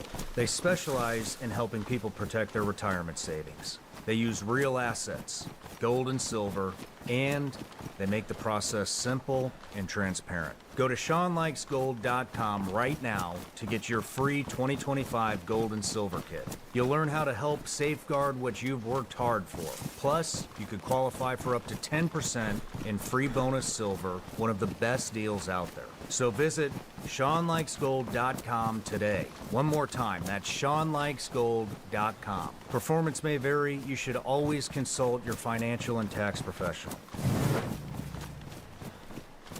What are you passionate about now? I mean, I'm looking for things that I can make an impact in. What is it? Like what issues? I mean, I'm super passionate about my family. My family's so big that it's literally I could spend all day, every day involved in family stuff. There's just so many people, and I'm the oldest male, and so it's just really involved, really very close, super close, cohesive family. Everyone's best friend. It's just so interesting, and you can just like get involved and try to help in marginal ways or whatever, or just talk to people. So I'm very interested in that. I'm interested. I have more hobbies than any person's ever had, way too many. My son's like, you should take up bow hunting. Yeah, I don't think so. Like, I need more obsessions. I don't think so. Too many rabbit holes already in my life. But what am I interested in my job? And I mean, when you're talking about telling truth, when you're talking about, and the way I take that is exposing, shining the light in the darkness. I'm interested in the elimination of white people. What do you mean by that? I mean, white people have been targeted for disappearance, and no one wants to say that because they've been bullied into not noticing or talking about it because you're like a white supremacist. Well, I'm not a white supremacist. I don't think whites are inherently superior to any other group. Mm-hmm. I don't judge how I feel about someone by his race. I never have, and I'm never going to. It's against my religion, and it's against my instinct. I believe in what people are like. But I travel a lot around the world, and I'm not an expert on the world, but I know more about it than people who don't travel a lot, and I'm leaving this week again. And one thing that I have noticed, because it's impossible not to notice, is that majority white countries are becoming non-majority white, and that's a result of policies that are deliberate, that are not popular with the populations of those countries, and that people are discouraged from noticing in it. In some places they're arrested, like in Great Britain, where I'm going on Friday. So it's like, what is that? And it's not happening in one or two, but in every single one. And what's so interesting is, because no one's been allowed to talk about it, the only people who talk about it are like crazy race theorists or, prison inmates who are like, whatever, caught up in being white or something. By the way, you didn't choose to be white, okay? It's nothing you did. You didn't choose to have your eye color, your height. None of these things you can brag about because you didn't do them. They're an accident of your birth. So I've never agreed with any of that crap. But because normal people have been bullied into not noticing, the only people ever say anything about it are people who are like obsessed with it. But it is an incredible thing that every white country on the planet, except Russia, the one everyone hates, is on the road in very short order to become completely different from what it was 50 years ago in its population, demographically different.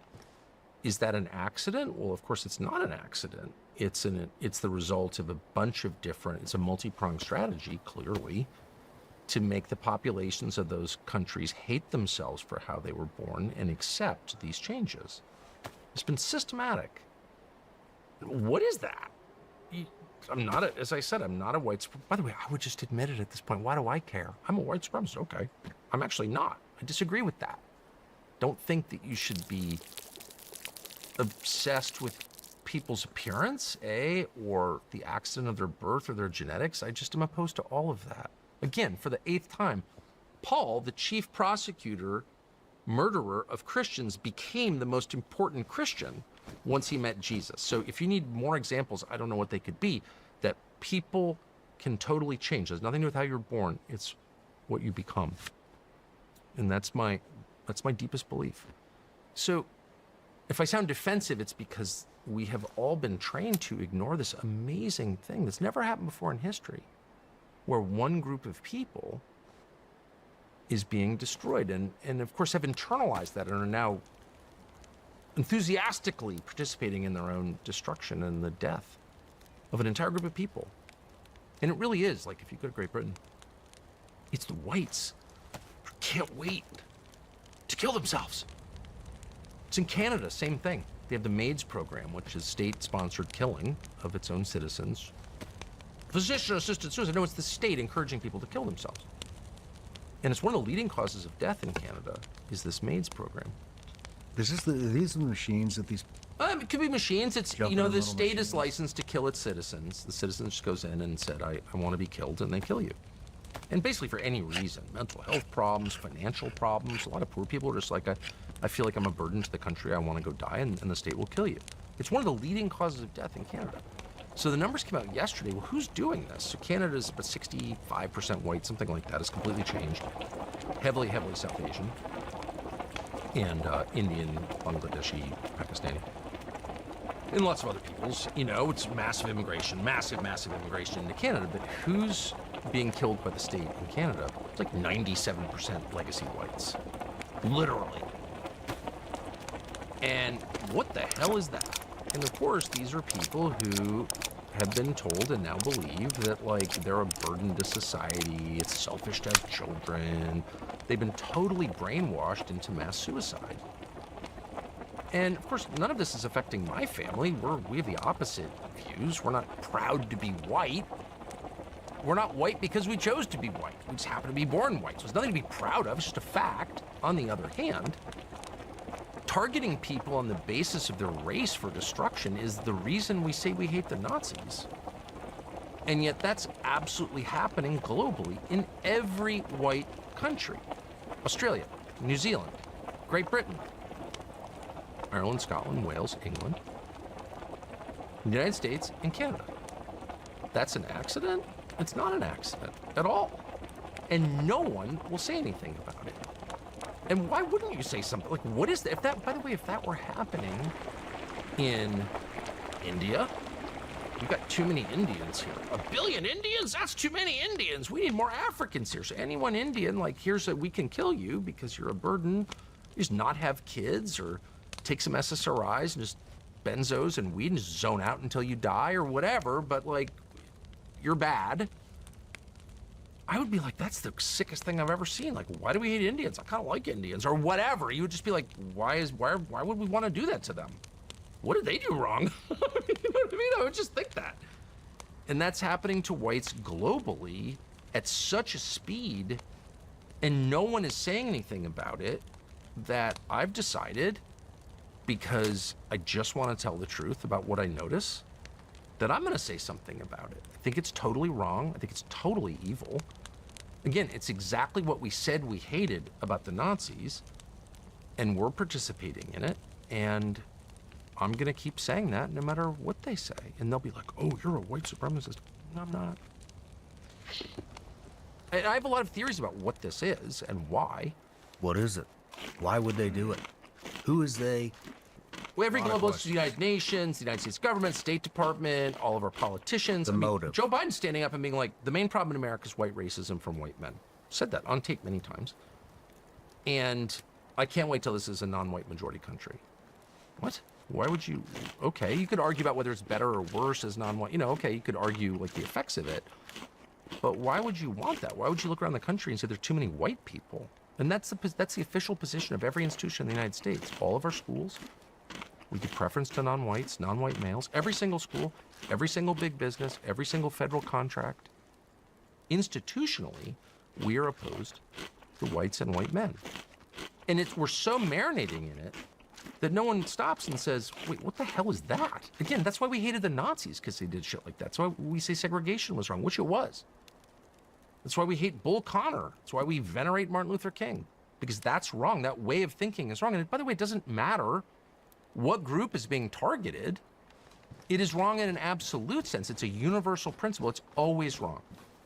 Whether you're Pakistani or Malaysian or Indian or from Myanmar or from Minnesota, it's always wrong to hurt people or help others, to elevate some and suppress others on the basis of their race. I thought that was the basis of our common culture. And they told me it was. They put a monument on the mall to that, which I totally believe in. Judge a man by the content of his character, not the color of his skin. I grew up with that. I believe it. I believe it now. And we're doing exactly the opposite, and it's so totally pervasive, all pervasive, and nothing has been done to reverse it at all. We're mad about anti-Semitism at Harvard, but I'm against anti-Semitism completely for the same reasons. But no one's lifted a finger to address the actual problem, which is like normal middle-class white kids have no shot at going to Harvard. They're hated. The curriculum hates them officially. Here's a book saying whiteness is evil. Let's assign that. It's like, if there was a book that says Jewishness is evil, we'd be like, no. Or blackness is evil, no. So this has gone on for really since the Second World War. And I think, like so many things that are bad, and if you say that, they're like, oh, you're for Hitler. No, I'm very anti-Hitler. Hitler was anti-Christian and a murderer, destroyed his own people and lots of other peoples, including Jews, and I'm totally opposed to all of that. But it's just a fact that since the Second World War, these trends, which are now flowering, and we can see that it's the end of something, they began then. They began in 1945. What is that? And I have a lot of thoughts about that, but one is that our leaders globally in the West took away from World War II one big lesson, and that's that any white majority Christian country is a threat to world peace, to the order. You can't have a majority white Christian country because Germany, under the Nazis, was majority white Christian. Now, of course, the Nazis were not a Christian government, they were an anti-Christian government that killed a lot of priests, but whatever.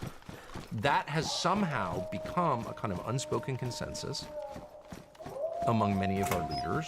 In fact, I would say almost all of our leaders. They're embarrassed of tons of white people in the same place. Look at that picture. That doesn't look like America. And none of us have ever said anything like, whoa, whoa, whoa, whoa, whoa. You're attacking people on the basis of their race? Isn't that what you say you hate, that we're all against? But you're doing it. Why don't you stop that immediately? No one has ever had the balls to say that.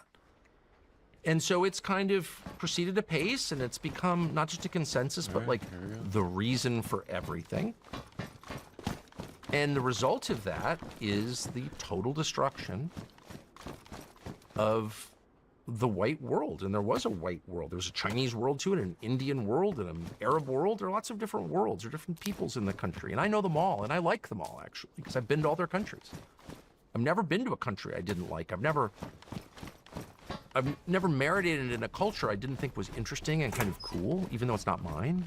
You know, I'm the opposite of like small-minded person. I'm really for diversity, actually. I've really enjoyed it a lot. If I went, I always spend a lot of time in the Middle East, and I enjoy it because it's Middle Eastern, it's not American. So like you can love different cultures, and I sincerely, ask anyone who travels with me, I sincerely do, without wanting to destroy the one you grew up in.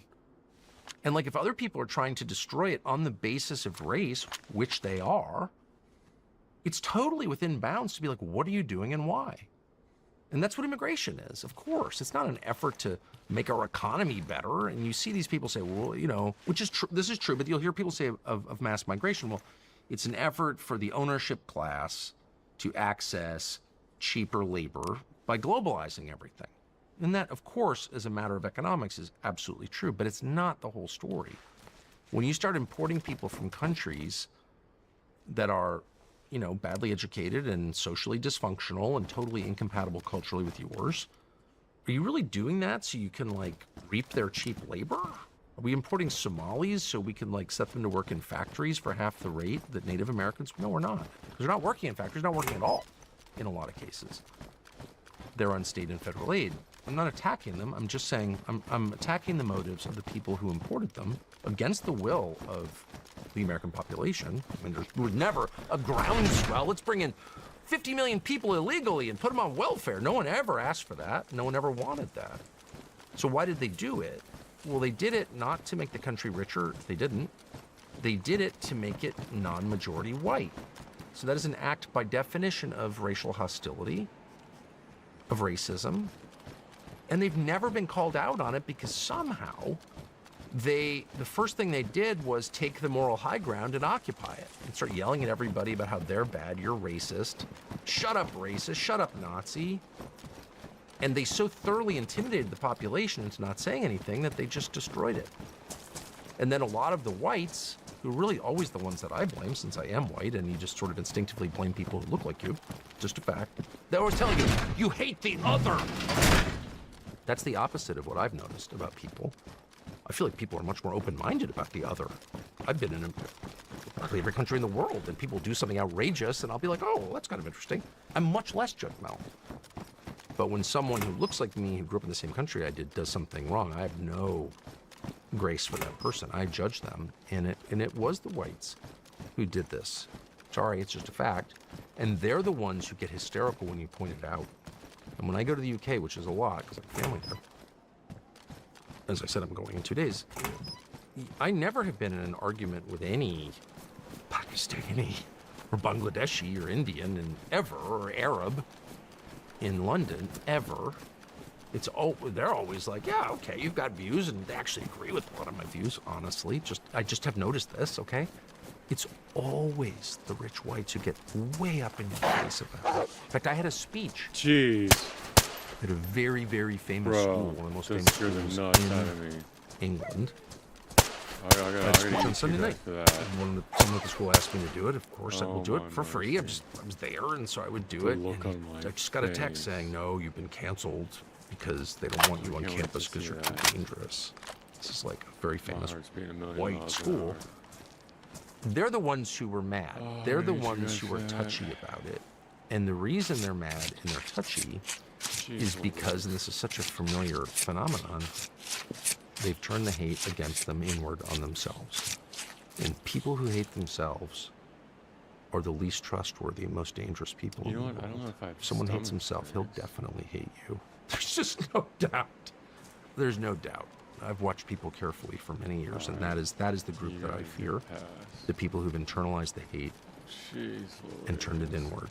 And we have whole countries like that, and whole leadership classes. Yeah. Like the very familiar image of the angry menopausal liberal politician screaming at people about their sexism and racism. What are we really looking at? We're looking at Let's talk someone who about hates that. herself. You know, has had no leadership in her life, no security, no love, no real relationships. She's miserable, and she's turning that misery outward and projecting it on the population.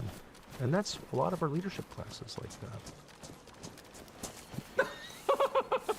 Sorry for such a long answer, but I really feel it. Wow. I mean, where does it derive from? Well, that's a really interesting question, and the short answer is I don't know. You know, I mean, as I think I've made clear in our conversation, I'm much more likely now in the past couple of years to think about the spiritual dimension I mean, of who wins? human What affairs. Well, is nobody the motive? Nobody wins. That's kind of what I've arrived at, is that, and that actually is what made me think more deeply about Christianity and about the spiritual realm and the Bible.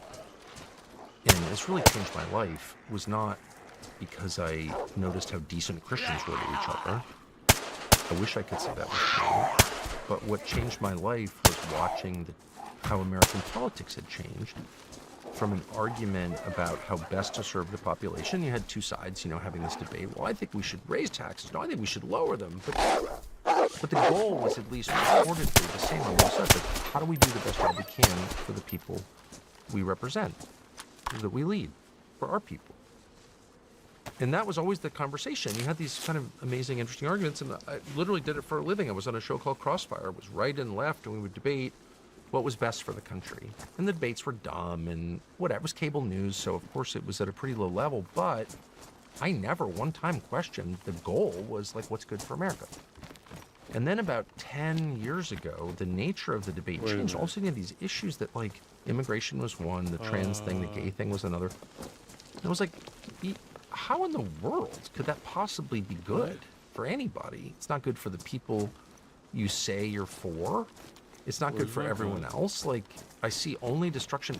Abolish the police or defund the police. That's one of the things that convinced me. It's like, okay, if you believe that George Floyd was beaten to death by a racist cop, he OD'd on fentanyl, but even if you believed he was beaten to death by a racist cop, and the biggest problem that black people have in America is racist cops. Racist white cops making $47,000 a year, they're the problem. It's not the billionaires that are the problem. It's the union cop is the problem. Okay, all right. Maybe you believe that.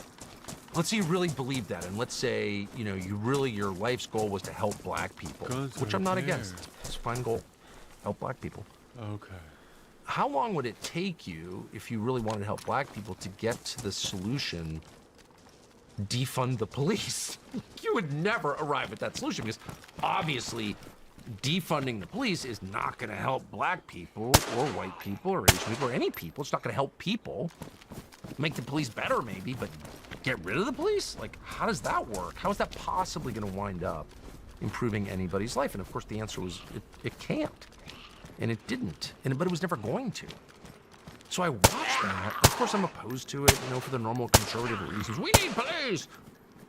But even the fact that we were having that conversation was a signal to me that this is a very different thing than I'm used to. This is people advocating, and not just like the underclass. By the way, black people played no role in that conversation at all. No one ever asked black people what they thought. It was just like 8 of their designated representatives on MSNBC were like, I'm a black person, here's what... But no one actually asked black people what they thought, because no one cared. The point was never to make anyone's life better. It was to destroy the country and the people who live in it. It was purely destructive. I really brooded on this because I had to write the script every night, so I was like constantly in my head thinking, like, what are we watching? Don't be distracted by the bullshit. Like, what is this? And I concluded, because there was no other conclusion, that the point was destruction. That was the point. So I have always thought since I was a child that it's a binary. There are creators and destroyers. The synonym for this is good and evil. God creates, his opponents destroy. God created the earth and the heavens. His opponents destroy them. It's that simple. I mean, it's complex in many ways, but fundamentally it's that simple. It's creation, destruction. And I've always been for creation, always. I believe in procreation. I believe in impregnating women. It's awesome. I believe in building cabins. Awesome. I like to create. I like what my dogs have, puppies. So I saw this right away, and I was like, this is not a political debate. This is a spiritual struggle, creation versus destruction. And that totally changed my life in every way. That really set off a chain reaction in me that changed me and changed my understanding of the world, changed my sense of my own purpose in the world. How long have you been thinking this? Since Memorial Day 2020. What happened on Memorial Day in 2020? George Floyd riots. And I'd covered a lot of stuff and been a lot of places and seen chaos and stuff. And one thing that I have concluded that I just noticed as a kid, watch, Katrina or in Iraq or in Pakistan, where you see like things fall apart, is that everyone, was so scared of war and violence and all that stuff, but that the scare and oppression, I was always an Orwell fan, so I was like, Big Brother's the scariest thing. No, the scariest thing is chaos. Chaos is the scariest thing. Chaos. And then later in life, when I read the Old Testament, I was like, God brought order out of chaos. Of course. I didn't even know. I mean, I'm Episcopalian, so I didn't really know anything. But chaos, I just noticed it because I was in several times in the middle of what was chaos. No one in charge. Kids with rifles are in charge. And they have no goals. They have no program. There's no ideology. My whole life, I've been understanding history through the lens of ideology. There are these revolutionary peasants in Peru, and they're Sendero Luminoso, and they're revolutionary peasants in Vietnam, and they're the Viet Cong. And like everything was about like the idea. And what I didn't realize until I saw it in person was, no, it's not that. It's atavistic. It's much deeper than that. It's more primitive. It's more fundamental than that. It's the struggle in the universe is between order and chaos. And I'm on the side of order, not on the side of repression. Order is now a synonym for repression, which I hate, because I believe in the human soul and the dignity of every person. But chaos is the worst thing. And I saw people in my country fomenting chaos for its own sake. I don't know if they're intentionally evil, probably not, most of us aren't, but they were tools of spiritual forces doing that. And I instantly recognized this was totally different from everything I've been covering and thinking about, writing about, talking about on TV for 30 years. This was a new thing.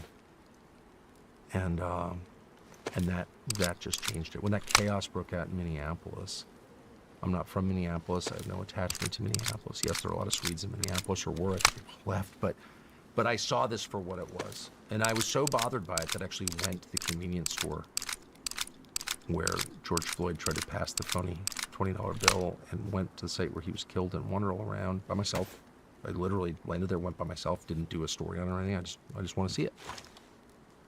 And what I saw was what I expected to see a year later. It was a year after it happened. In 2021, I went and I saw a place that had never recovered and never would recover. And that to me was proof of what I suspected, which was the point was destruction. The point was not rebirth. They always tell you it's rebirth. We need to tear it down in order to rebuild it. They never rebuild it because they don't want to, because that's not the point. And people who want to build, just go ahead and build. And people who want to destroy, go ahead and destroy. And they're in totally different camps. They're on opposing sides. It's literally that simple. Anyone who tells you we need to knock it down in order to build it again is lying to you and probably to himself. He may think that that's not his goal. His goal is to destroy, because Satan's job is to destroy you and everything around you, everything good, everything beautiful, everything orderly, everything warm and loving and fraternal, everything honest is to destroy. Destroy loyalty, destroy beauty, all the things that are virtues will be destroyed in that all-consuming fire of destruction. And I just didn't know that. I was thinking in totally different terms, political terms, stupid terms, childish terms. And I didn't even know it. I didn't even know how dumb I was, because you never do.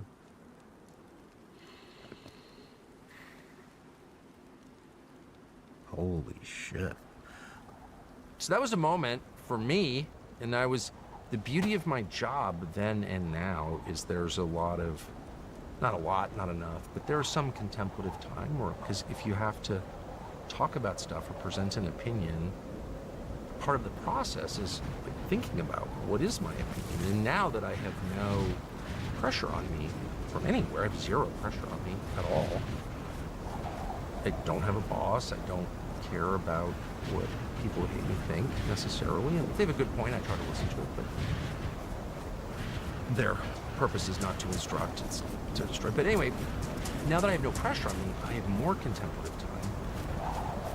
And I have a freer mind. And I think I can see things more clearly. I hope I can, always with the knowledge that we go really off track and don't know anything to me. But I think everything I've said is true. I believe it's true. Do you think that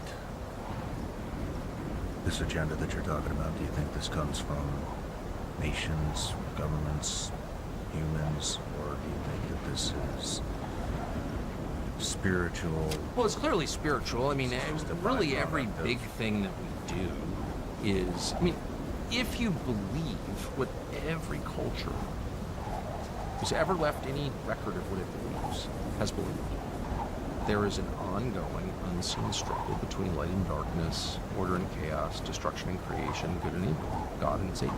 Like there's no culture that ever. except Western culture since the end of the Second World War, with this absurd delusion about God is dead. God's not dead, and everyone has thought that, and everyone's thought that because it's obviously true, and the signs are all around us. So if you believe that, and I didn't believe this 5 or 6 years ago, I may have told you I believed it, but I definitely didn't really believe it at all. I didn't live like I believed it. I didn't think like I believed it. But now I do, because I've seen a lot. I've seen more than most people, and that's my conclusion. And if you believe that, then you know that in the end, the good guys win. There's a lot of drama between here and there. Probably won't live to see it, but it doesn't matter. You do your part. But definitely, it makes a lot of the details not unimportant, but it sets them in context. And it definitely gets you out of this kind of pointless loop in your head of like shock, outrage, I can't, into the kind of social media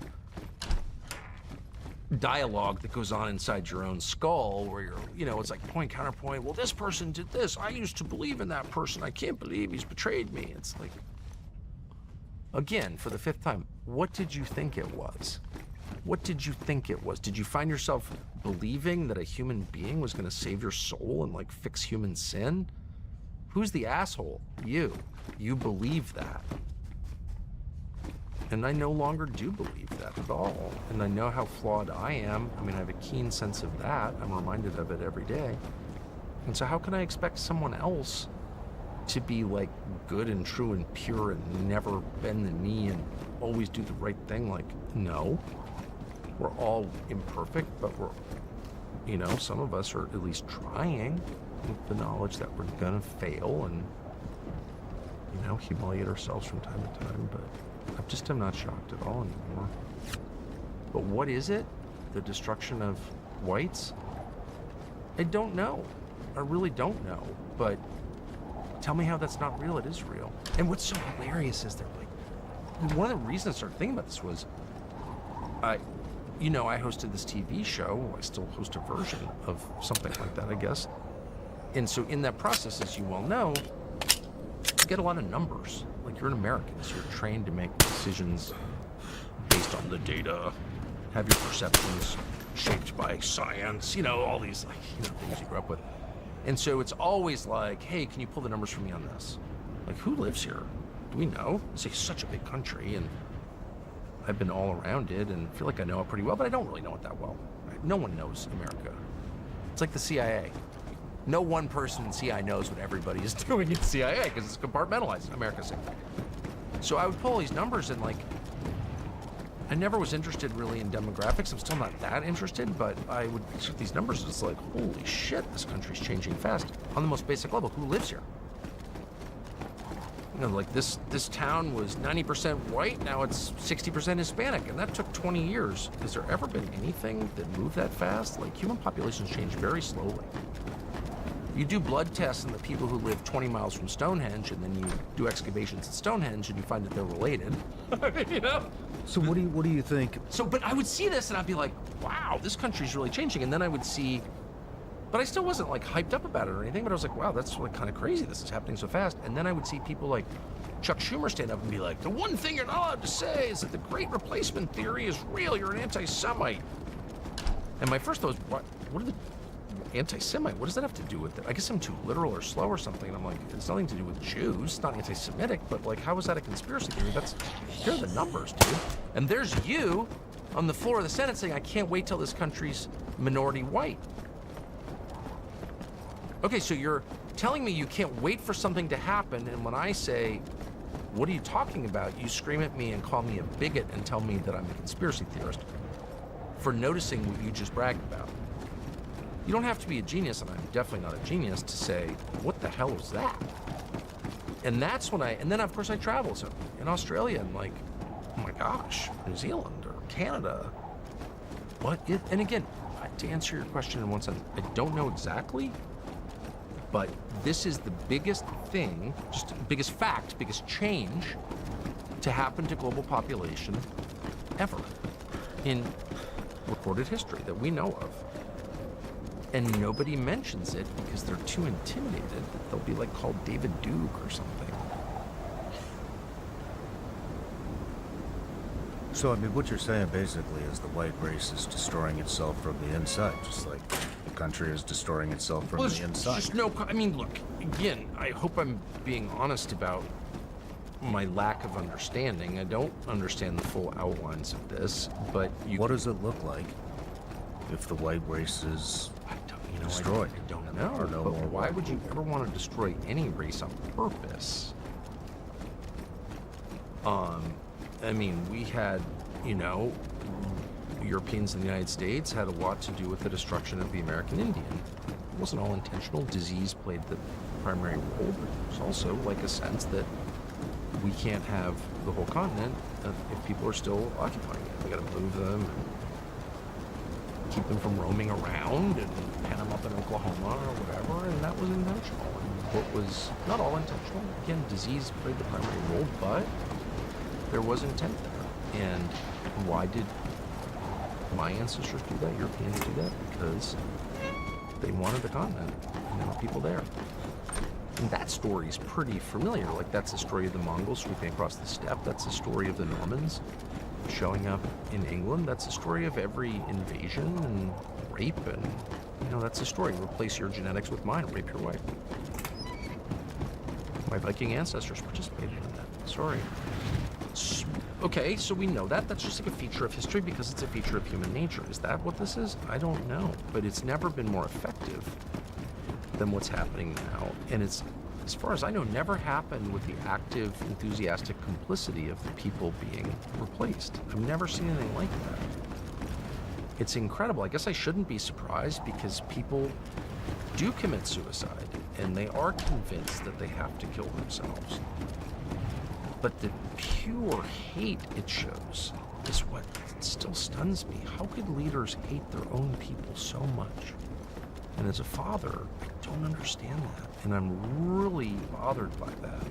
If you have people in your care, your only real job is to love them. And we can argue about what love looks like and how it manifests itself, but you can't hate them. You cannot hate them. And our leaders have hated us with homicidal hatred. Many Homicidal hatred. It's not just, I want to get rich and like, you know, steal all your shit. It's like, no, I want you to die. And they couldn't have been clearer about it. I don't know how I didn't see it, but the results make it irrefutable. Irrefutable. The country I grew up in, I was born in May of 1969. Tell me the differences between America in May of 69, months before we landed on the moon, or whatever, and now. And the main difference is a completely different group of people live here. What happened to the old people? How did that happen? It was intentional. Of course it was. They said it out loud. The President of the United States, and I can't wait to listen. It's just like, again, going back to the first part of this conversation, how is it that you see things right in front of you and yet don't see them? I don't know. It's a spell. But I want to break free from it.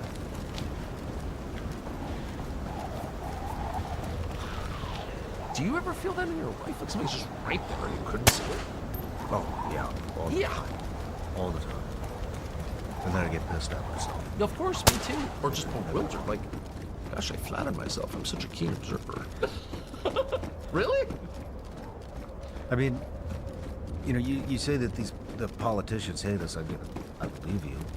I think the same thing. I don't think any of them, can't say any of them.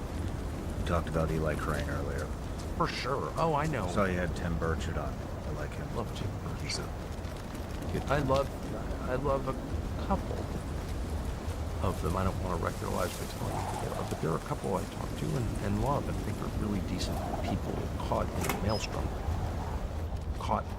You know, though, I mean,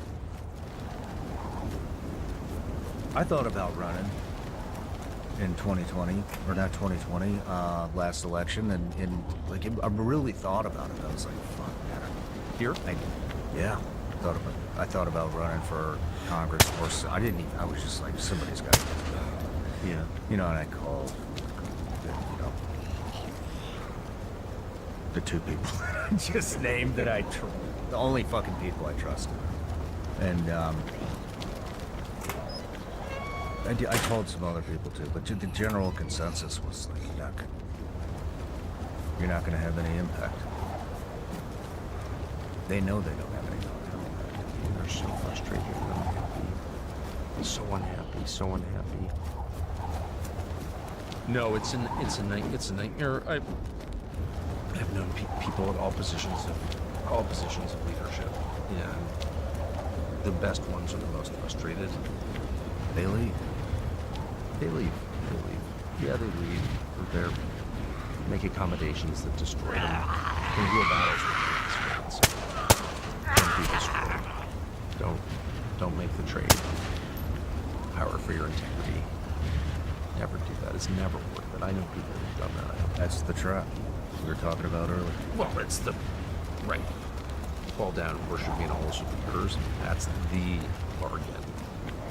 That's the bargain, and every person faces that. Every person faces that. Usually a lot.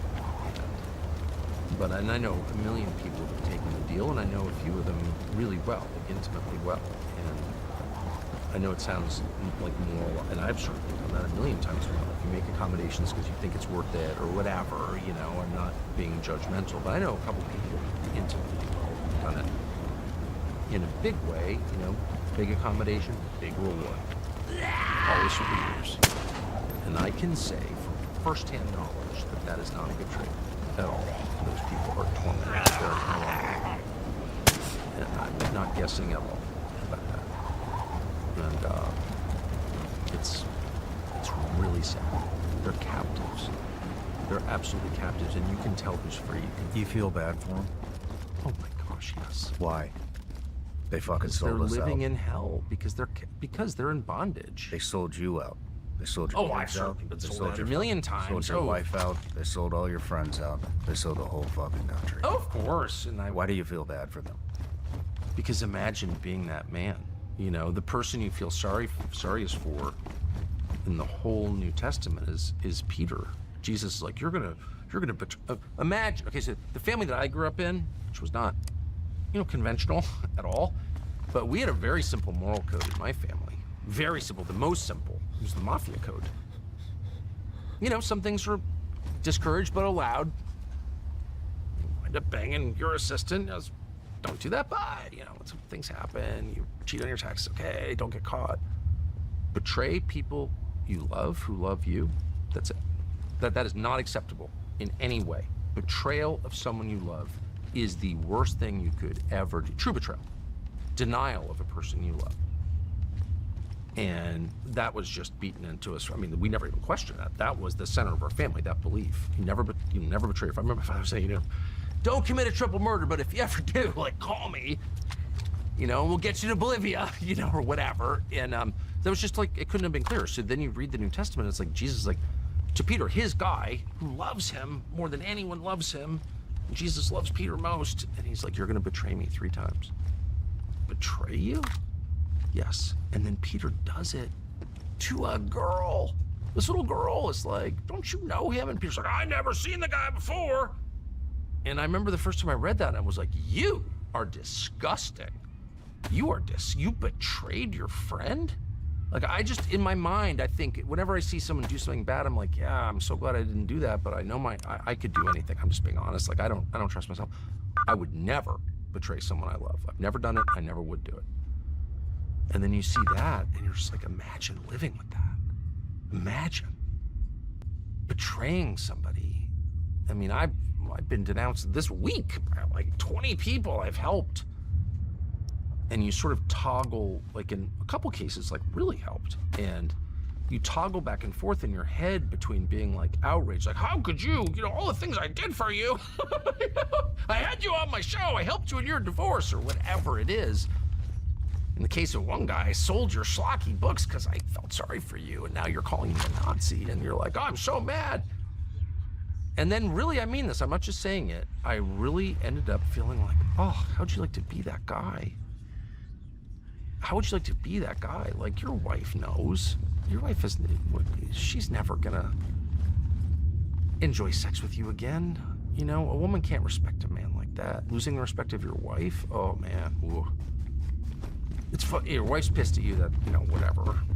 Your wife doesn't respect you. Rather be dead. I mean that in my heart. I mean, I'd rather be dead, because a wife's respect for her husband is the basis of a family. If you could distill it to one thing that makes a happy family, happy children, it's a wife's respect for her husband. Period. Lots of elements in the stew, but the stock, the base of it, is a wife's respect for her husband. Now, of course, it's not given, it's earned, but it's the basis of everything. And if a man, weakness is very hard for women to forgive. Real weakness, not physical, moral weakness. Being a worm, man, they know. They're like animals, so they know. And they don't lie to themselves. Like a woman knows what a woman knows, and you can't dissuade her from it, because she can smell it. And she doesn't doubt her own instincts on anything. Woman's intuition is the realest thing there is. And the number one thing they don't like, and have every reason not to like, is a man who is weak. And she will not respect that man. And period. You can't make her. You actually can't really make women do anything. We learn. And which is great. That's what I like about him. But that I was thinking about. That's what I like about him. Yeah, you have to really lead if you want a woman to respect you. You have to be better. Actually, no one wants to hear that, but it's just true. And you can't make him respect you. You can't beat him into respecting you. Shut up, respect me. No, it doesn't work that way. So that's why the relationship with men and women is so compelling. It's like the movie that never ends. It's just like a cliffhanger at every turn. It's like so complex and interesting and rewarding. And it's like it's the main source of joy and fascination in life. But this one person I'm thinking of, I'm not going to name him, but specifically, I literally was like blown away that this guy called me a Nazi. And then, of course, it became a career of calling me a Nazi. And then I was like, oh, at what cost to you? I mean, in 3 months, no one will remember. Why were they calling him a Nazi? He doesn't seem like a Nazi. No one will care. No one ever cares about this stuff over time. We can't remember. You hear people's names and you're like, weren't you in some kind of sex scandal 10 years ago? No one can remember. But a man who behaves that way, in a dishonorable, degraded way, in front of his wife, used someone for advantage, like, she'll never forget that, ever. And he has to live with that. And I don't have. Of all the sins I've committed, and there are many I could write books about them, that's just not one of them. I'm never going to do that. And I'm not being pious or self-righteous, but it's just true. And so I do feel sorry for people who've taken that deal.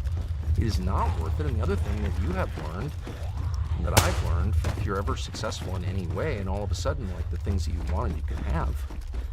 Like, oh, I really want this thing. And then you get the thing, and it's like Christmas morning. The second you open the present, it's like, kind of a letdown. The best part of Christmas morning is before you open the presents. What's beneath the wrapping? Holy shit, I can't, is it a bike? Like, you don't know. It's totally compelling, and the second you know, it's a lot like an orgasm. It's like, oh man, I worked hard to get here. Now what? It's why the French call it the petit mort, the little death. Because it's a letdown. And everything in life is that.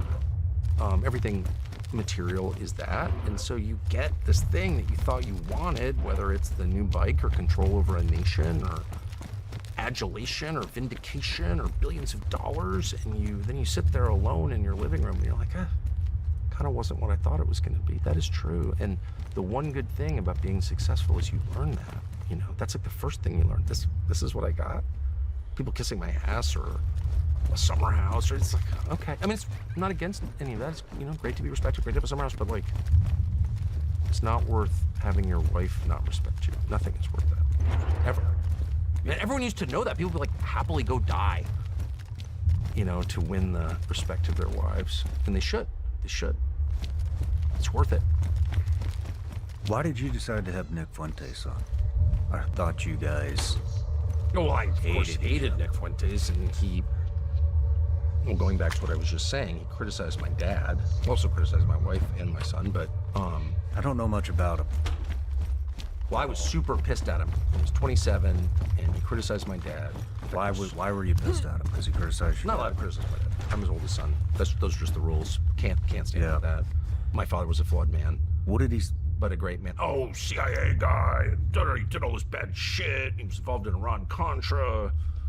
And some of it was true, you know, or sort of true, or semi-true enough, I guess, so that made it worse. It didn't matter. Whatever he said about my dad, but my father just died, and I was like, I can't, that just drives me absolutely insane. So, and I feel an obligation to be mad about it because it's my dad. Those are the rules. So I attacked him, and then I called him, and I was like, look, I don't know you, but I want you to know why. I always want to tell people why I don't like them, and I want to do it right to their face, and I always call people and just say, I'm going to attack you, or I did attack you, and I want you to hear why from me. I just did that yesterday to somebody. Anyway, I always do that. And so I called Nick Fuentes and I said, I want you to know why I attacked you. I attacked you because you criticized my father, and I just never going to accept that. My father was a great man, and flawed, but a great man, like literally a great man, and I'm never going to accept that. And he, to his credit, was like, I get that. I get that. So, but I still didn't like him. I'm not friends with him now. But because of that, I got a lot of input from people like, I don't know that much about Nick Fuentes. I'm 56. I don't like the internet, so I don't really know that much. I've seen clips. He's very talented, I know that. But I'm not an expert on that at all. And I got calls from a lot of people, including some very influential people who knew a lot about Nick Fuentes. And they're like, this kid is the single most influential figure among young white men, and not just white, actually. Is that true? It's definitely true. I mean, it was true last month. I don't know if it's true now. I mean, everything changes. Who knows? But that was definitely my impression, and I think it's right. And in the subsequent weeks, I've asked a million different people, Nick Fuentes, and like, yes, he's extremely influential among young men. Wow, how young? What age? They're 20s, teens and 20s, college students, high school students, college students, just out of college, can't find a job. And they can't find jobs, right? A lot of this, by the way, a lot of the frustration is economic, which no one wants to talk about or seems invited to talk about. It's not about the Jews. It's about the economy. And it's about the betrayal that young men feel when they go through all these hoops and get all these stupid degrees and find out they're worth nothing. $50,000 in debt. They give the kid and run fuck. So I'm mad at you. And why wouldn't they be? They have every right to be. That's my personal opinion, but it's just true. Anyway, a lot of those people. So it's like, Nick Fuentes is one of those figures that everybody, like Putin, that's why you know Putin. Everyone talks about this person, but nobody, I believe, one of my missions, this is not everyone's mission, it just happens to be mine at this stage of my life, is I want to hear what people think. And I want to give people a chance to speak for themselves. Because I think every person, from Idi Amin to Mother Teresa, has an inherent right to tell their own story. And you can disagree with the story, and you can doubt the story, and you can do whatever you want. But to say they don't have a right to tell their story, I just reject that. I disagree. And I feel like it's not my only mission in life, but that's one of my beliefs, and I've done what I can, my limited attention and means to like give people a place to tell their story. Why should people on the internet have a right to define anybody with 2-minute clips, and that person doesn't have a right to tell their own story? I just reject that. I don't care. I reject that whether it's Hillary Clinton or Nick Fuentes or anyone in between. People have a right to say what they think. And if you want to watch it, don't. So I just believe that, and I'll never stop believing that. And if they don't have that right, what you're really saying is other people have a right to speak for someone else. And they don't. They don't, because we're all created by God, and we all have the right to say what we think. So I believe that. So I was like, yeah, if I have Nick Fuentes on, obviously probably some people will criticize me just as they did with Putin. You know, you love Nick Fuentes. You agree with everything he says. No, I've interviewed war criminals in Liberia. I've interviewed cannibals. I kind of liked them, just being honest. I kind of like everybody I interview. Did you guys break bread together? Me and the cannibals? No. And by the way, this was in Africa, and I did not lecture them about cannibalism, which I'm totally opposed to. But anyway, so I did, and it was really interesting. And I try not to lecture people just in general, because I don't like being lectured at all, and I don't think most people do. And I think the purpose of lecturing people usually is self-aggrandizing. The point of lecturing, Sean Ryan, you're a bad person. Unlike me, I'm a great person. I don't have the need to convince people I'm a great person at all. I just don't feel that need. They can decide for themselves. And I feel like that's a really dishonest way to interview people. You're using them as a man uses a prostitute for his own pleasure. So I'm using you to make a statement about myself. I'm not doing that. I don't need to do it. I don't want to do it, and I'm not doing it. So I'm not going to lecture Putin about his war crimes. You can read about Putin all you want. I want to hear what Putin says. And I took that exact same approach with Nick Fuentes. And I knew there would be, an outcry or whatever. Probably understated it a little bit. But, not up to me. But my conscience is clear. One of the only parts that kind of bothered me, but now it amuses me, is there was a point in the interview where Nick Fuentes said, really out of nowhere, I love Stalin. It's like, Joseph Stalin? And he's like, yeah, I love Stalin. I mean, this was not relevant to what we were talking about at all. It was out of the blue. So I said, Had to get it in there, huh? I guess. He had like a need to tell me he loves Stalin. So I made a snap decision. I said something like, I don't know what you're talking about. We'll get back to that. And then, of course, I got completely sidetracked and forgotten, didn't get back to it. And I was criticized. I didn't get back to it. Well, it's fair, I guess. My instinct really was, he's just saying that. He probably doesn't know much about Stalin. I actually do know a lot about Stalin. It's like the only thing I studied in college, and I'm interested in the topic. Maybe he does know a lot about Stalin. I don't know. But I do, actually, and I have a lot of thoughts on Stalin. It's a very interesting topic. And people flipped out about that and accused me of loving Stalin.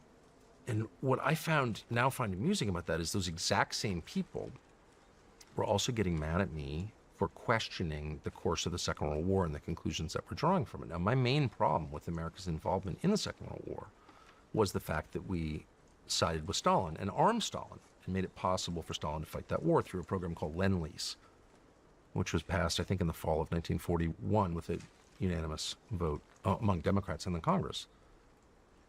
And Stalin was the greatest murderer in history by some counts. Stalin, Mao, pick one, but Stalin has a right to be called that, and was definitely unchallenged the most prolific murderer of Christians in history, a genocider of Christians, and murderer of priests and a destroyer of churches, and like a true enemy of Christianity. Killed tens of millions of Christians. And the U.S. government sent him billions and billions, adjusted for inflation, but billions of dollars in cash and clothing and war material and airplanes and tanks and jeeps. I mean, we armed the Red Army. We armed Stalin. To which people say, well, are you for Hitler? No, I'm totally opposed to Hitler. But I'm never going to accept arming Stalin. I'm just not. Why would I? And these same people were like, well, you had to choose. Well, no. How about, let's start here. We're not arming Stalin. We're also not going to arm Hitler. Why would we do that? You lose all moral authority. You're sending billions to Joseph Stalin of the Ukrainian famine and the purge trials and all the rest. I don't take you seriously if you arm Stalin. Why would I? It was those exact same people who jumped my shit for being pro-Stalin in this interview with Nick Fuentes. And I'm like, I don't take you seriously. I'm starting to think you'll say anything to get me to be quiet. And that just made me laugh. To myself, I had no one to talk to about this, of course, but I was amused by it. No, I'm very anti-Stalin. That's actually one of the reasons I'm mad at Churchill, because he was closely allied with Stalin. I'm mad at Roosevelt for the same reason. I'm sad about my country's involvement in a war where we sided with Stalin.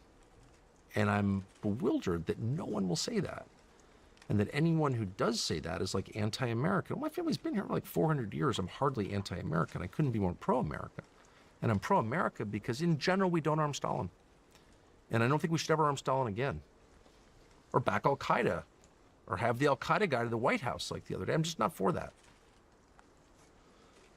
So I guess long story short, I have concluded through much experience that some of the people screaming at me don't have the moral authority to get my attention. Good. Fair? Good for you. What did you learn from that interview? I learned that he's popular for the same reason most people are popular in unmediated media, because he's got a really compelling message, which is like 90% true, or pretty true. What is his message? His message is, we've been betrayed by the people who thought were on our side. We thought these people were for us. They actually sold us out. Well, that's certainly true. Israel has way too much influence over our Congress. Obviously, 95% of members of Congress take money from a foreign lobby, AIPAC. Like, how is that defensible? You can, by the way, you could be for Israel, but still be like, what is that? Why is that allowed?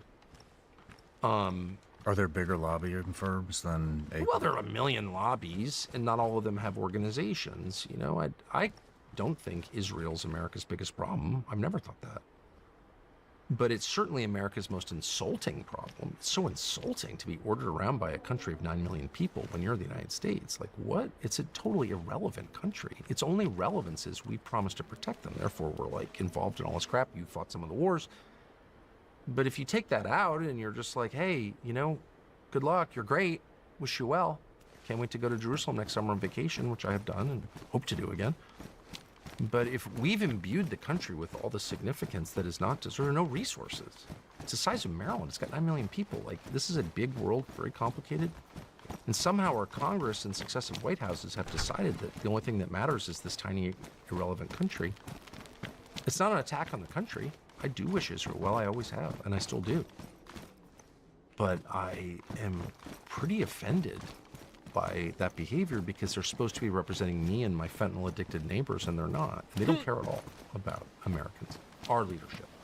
I'm not attacking Israel, I'm talking our leadership. So that's a totally fair position, and that is basically his position, or he's describing the frustration that normal people feel when they see that, and I'm good for him. The Jew hate stuff I'm totally opposed to on every level, moral and practical, and I told him that.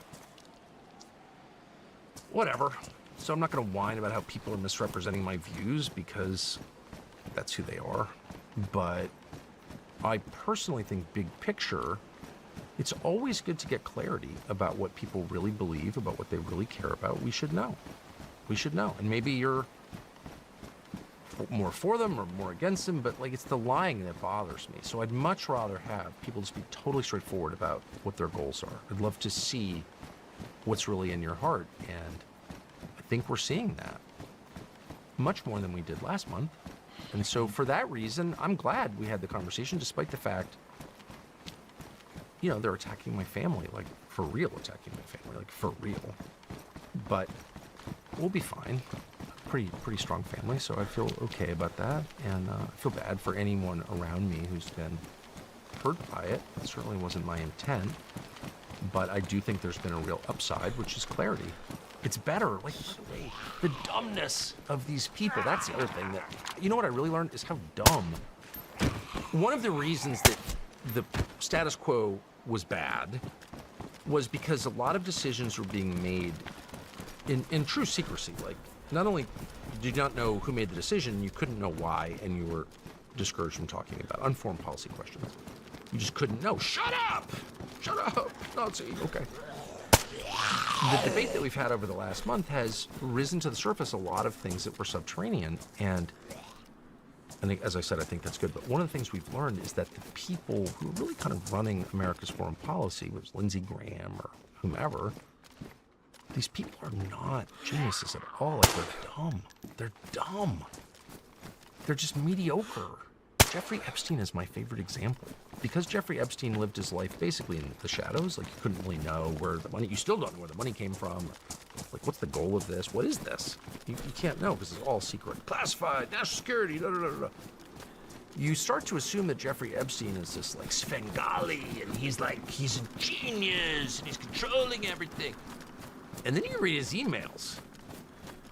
He's like a fucking moron from Staten Island who can barely speak English. He's like dumb. He's totally impressed by Harvard. He went to Cooper Union. He's impressed by Harvard because the brand name impresses him. It's like wearing a polo shirt with a horse on it. He thinks that's cool. He's totally unsophisticated, actually. And not smart at all. He's crafty. He's got high canine and animal intelligence, but he's not a genius at all. He's a dummy. He's a thug. And that has been kind of amazing to see. His only real advantage is that he's evil. He'll do anything. He's got just no limits at all. Like, you need to kill someone, we'll do that. If we have to, we'll do that. And that person, the unscrupulous person, does have an advantage because there are no boundaries, right? So if your goal is to get rich or powerful, you can get there faster if you'll do anything to get there. Doesn't end well, ever. Didn't end well with him. But that's really what I learned, is that the people who are mad at me call me names because that's literally all they can do. Shut up! You can't speak at that event. We don't want you on stage. We're deplatforming you. Okay, I don't care really, but like, Who's saying that to you? oh yeah, I mean, No, I mean, what do I don't even want to go through. I don't want to make it about me. I'm certainly not oppressed, and you haven't impressed my spirit. You could fucking shoot me, and you're not going to impress my spirit. It's just, I mean, I'm just asking because I still see you all over the place. I saw you. of course. But I guess all I'm Turning Point saying is, event. no, saw I you- I think haven't. you were just with Megyn Kelly and her tour, and Megyn Kelly is a tough woman, man. She's for real. And I mean, she's more for real than people know. I'm not saying she agrees with me on everything. She doesn't. And by the way, she doesn't agree with you. She's like, I don't agree with you. You know, she's like that tough. She'll just tell you.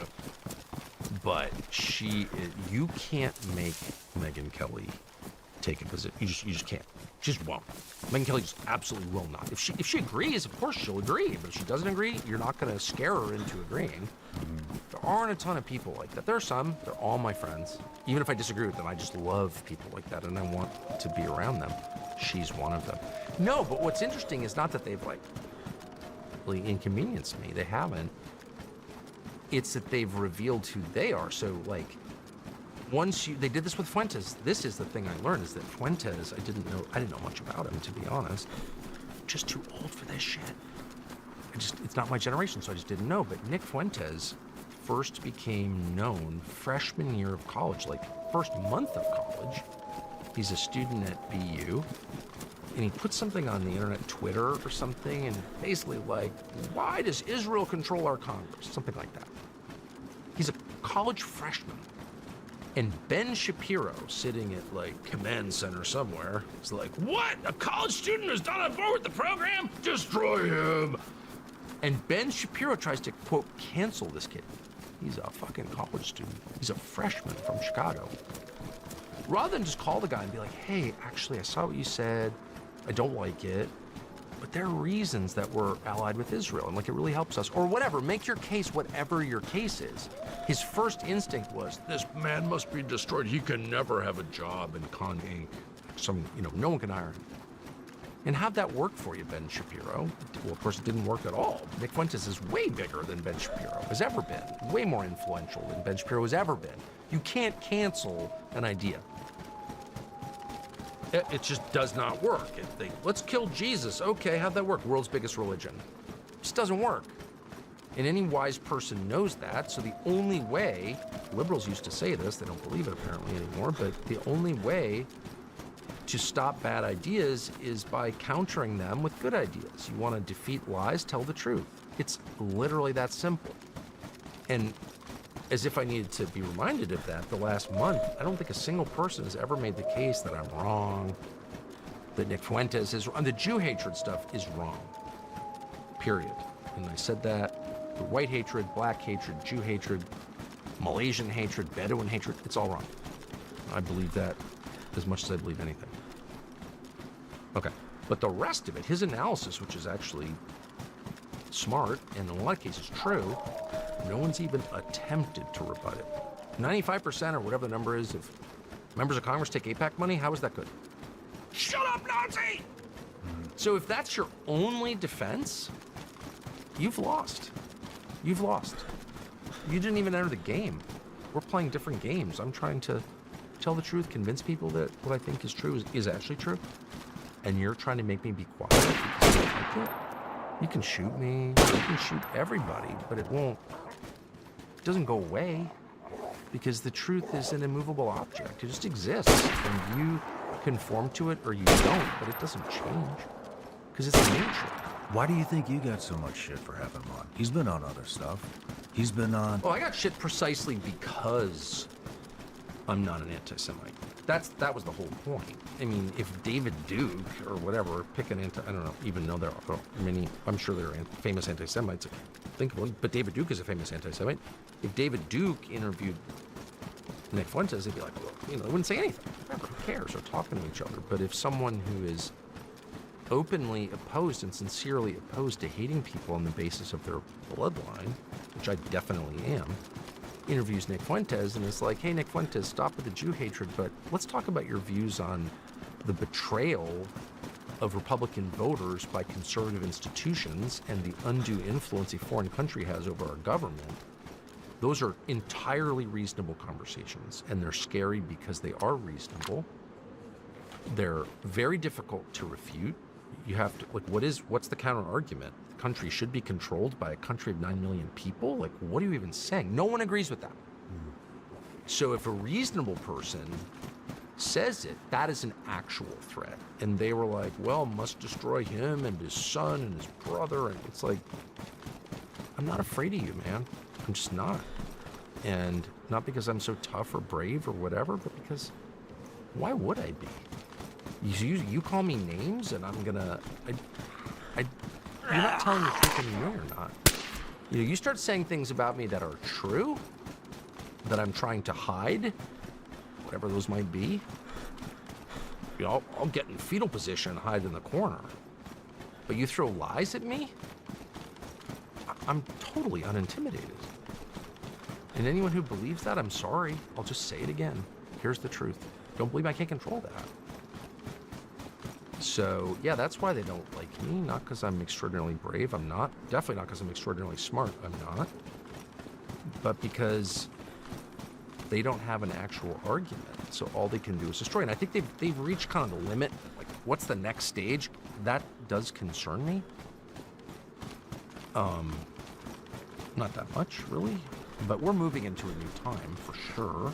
Now, after the last month, and there are a number of fairly influential people on the right who just basically said out loud, I'm for censorship and identity politics.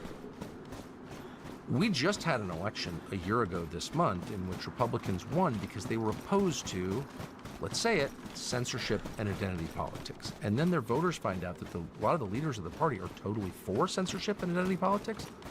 How does this continue? Well, I'm out. I mean, I know that. But so are a lot of other people. Like, would never vote. I don't care what you call yourself. If you're for censorship and identity politics, two things that I truly, on principle as a Christian, oppose, I'm not voting for you. Period. Ever. So that's like a big, big change. Like, the veil is dropped. We can see, like, you're walking back from the shower and your towel slipped, and I saw what you look like naked. I can't unsee that. Right? Does that ever happen to you? Mm-hmm. You see what someone looks like naked, and you're like, look inside of my head. I don't want to know. I saw your appendix scar! It's like... Oh, man. Right? So I don't know. I never know anything that's coming. You can't. It's always something different from what you thought. But as of right now, I think it's like November, probably. It's before Thanksgiving right now. I know for certain that we're in for big, big, big, big changes because just like fighting with your wife and you say something awful but true, things are never the same. What is it about him that what is Gen Z, what is the younger generation, what's the draw? What's the draw to? Well, he's Fuentes? unusually articulate, self-confident, clear. He's a clear talker. I don't agree. I mean, he's 27, so, not to be arrogant or be like, young man, you don't know, but, hanging around a long time gives you, I think, a fuller perspective, and he hasn't. So, like, there are things I disagree with, conclusions he draws that I think are not true. But in general, the guy is highly articulate, totally fearless, doesn't care at all. That's always a draw.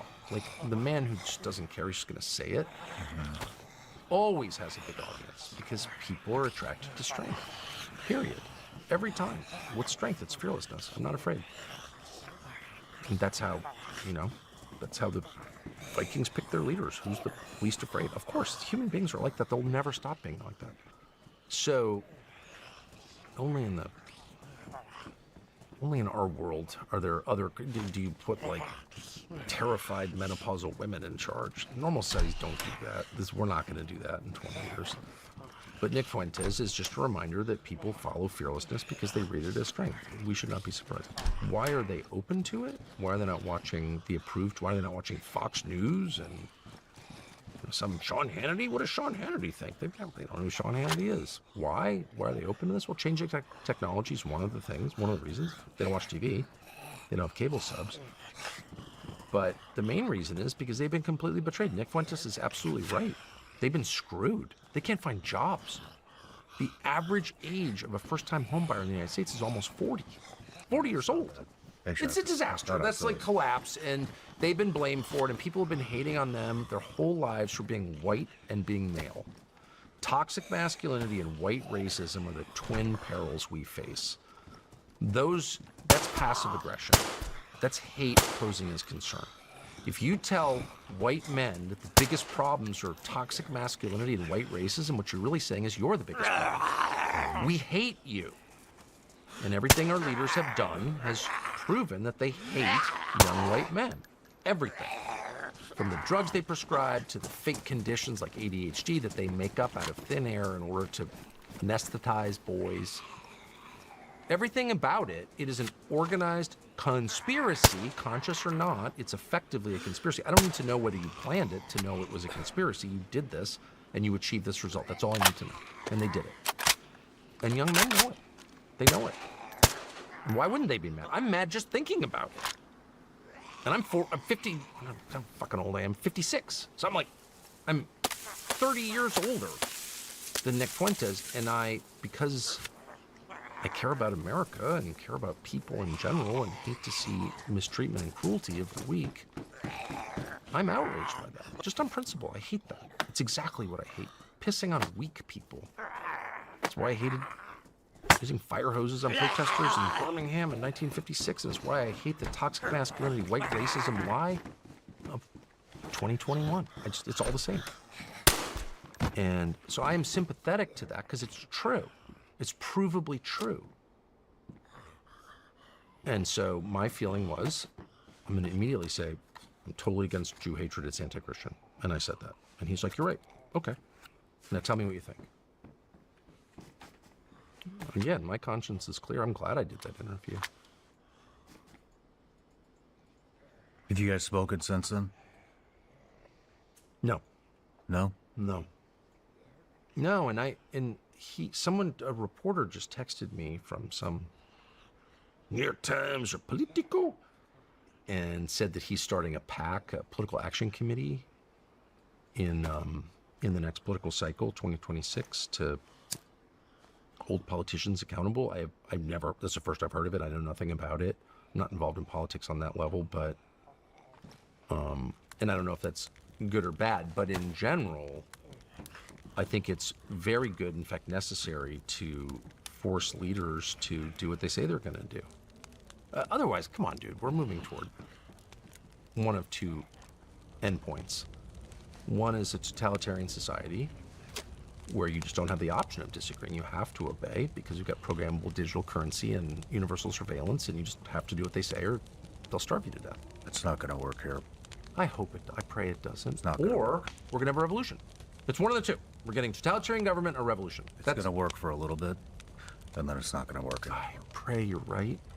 I'm a gold buyer on that basis, an ammo buyer, but again, I have no track record of seeing the future, but I'm convinced that the current course won't work because it's a lie. If you tell people they own the government, they're in charge, they rule through the representatives in this democratic republic, that's what we've told, that's our system. Has been for 250 years. If you tell them that's the system and you don't deliver on it, they go crazy. They go totally crazy. If you tell it, by the way, I've spent a lot of time in What do you think happens when a government takes everybody's currency in a country that has more fucking guns and ammunition than anywhere else in the entire world? I mean, as I've said a million times, Works for a little bit. And then when the desperation kicks in, that shit doesn't fucking work. Well, so that's exactly, we're saying the same thing. We're moving towards totalitarianism or revolution, violent revolution. By the way, if you tell people they can't say what they think and their vote doesn't matter, how many options have you left for them? It's just one. Not Violence. very fucking many. That's right. So don't do that. Don't do that. It's much better to give a little. And you do this with your kids, especially when they become teenagers. You reach a point where it's like, you can smell the defiance on them. How do I handle this? Just punch them in the face? Cut them off? Starve them out? No? You listen. You make it clear that you're in charge. You'll be deciding. But you take their position into consideration because you have to, because they're becoming adults. You have to be a little flexible. No, you can't smoke weed at the breakfast table. Like, there's some things you will never accept. But you can't ignore every single signal you're getting from your children when your population's very similar. I'm getting really angry right now. Why? I think we should go. I think we should go out back and blow some shit. Sorry. Break. My days don't slow down. Between work, the gym, and time with the kids, I need eyewear that can keep up with everything I've got going on. And that's why I trust Roka. I've tried plenty of shades before, but these stand out. They're built for performance without sacrificing style. I've put them through it all. On the range, out on the water, and off-road. They don't quit. They're lightweight, stay locked in place, and are tough enough to handle whatever I throw at them. And the best part? They don't just perform, they look incredible. Sleek, modern, and designed for people who expect more from their eyewear. No fluff, no gimmicks, just premium frames that deliver every single time. And that's why Roka is what I grab when I'm heading out the door. Born in Austin, Texas, they're American designed with zero shortcuts. Razor sharp optics, no glare, and all-day comfort that doesn't quit. And if you need prescription lenses, they've got you covered with both sunglasses and eyeglasses. One brand, all your bases. Roka isn't just eyewear, it's confidence you can wear every day. They're the real deal. Ready to upgrade your eyewear? Check them out for yourself at Roka.com and use code SRS for 20% off site-wide at checkout. That's ROKA.com.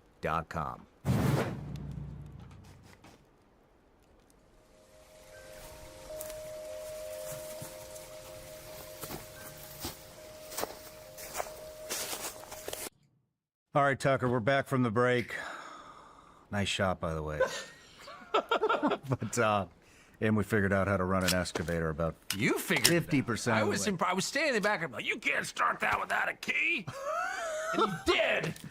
But, oh man, I don't know. Where were we? It got pretty deep there. Well, I was musing, as is my habit, and you said, this is so fucking dark, I have to get out of here and shoot a firearm. That's where we were. The hair on the back of my neck was starting to. I just wanted to. Yeah, I just wanted to reset. Can I just restate? I feel totally cheerful because once you see things in their full perspective, it's not scary. It's exactly what we were told. We just didn't believe it, and now that we do believe it, it's great. It's fine, actually. Yeah, that's. I'm not there yet. But maybe one day. Oh, for sure.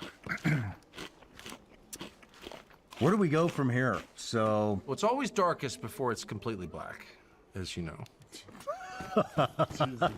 Sorry, I'm stealing someone else's line, but I do like that line. I don't know. I mean, clearly just in political terms, we're at the end of something and the beginning of something new. And no one wants change. I don't, but we're not in control. And the current system clearly doesn't match the moment at all. And so it's changing. And it'll change along probably predictable lines, but also in some unpredictable ways. But I'm for democracy. Most people are not. The overwhelming majority of people don't want democracy. They just don't want it. They don't like it.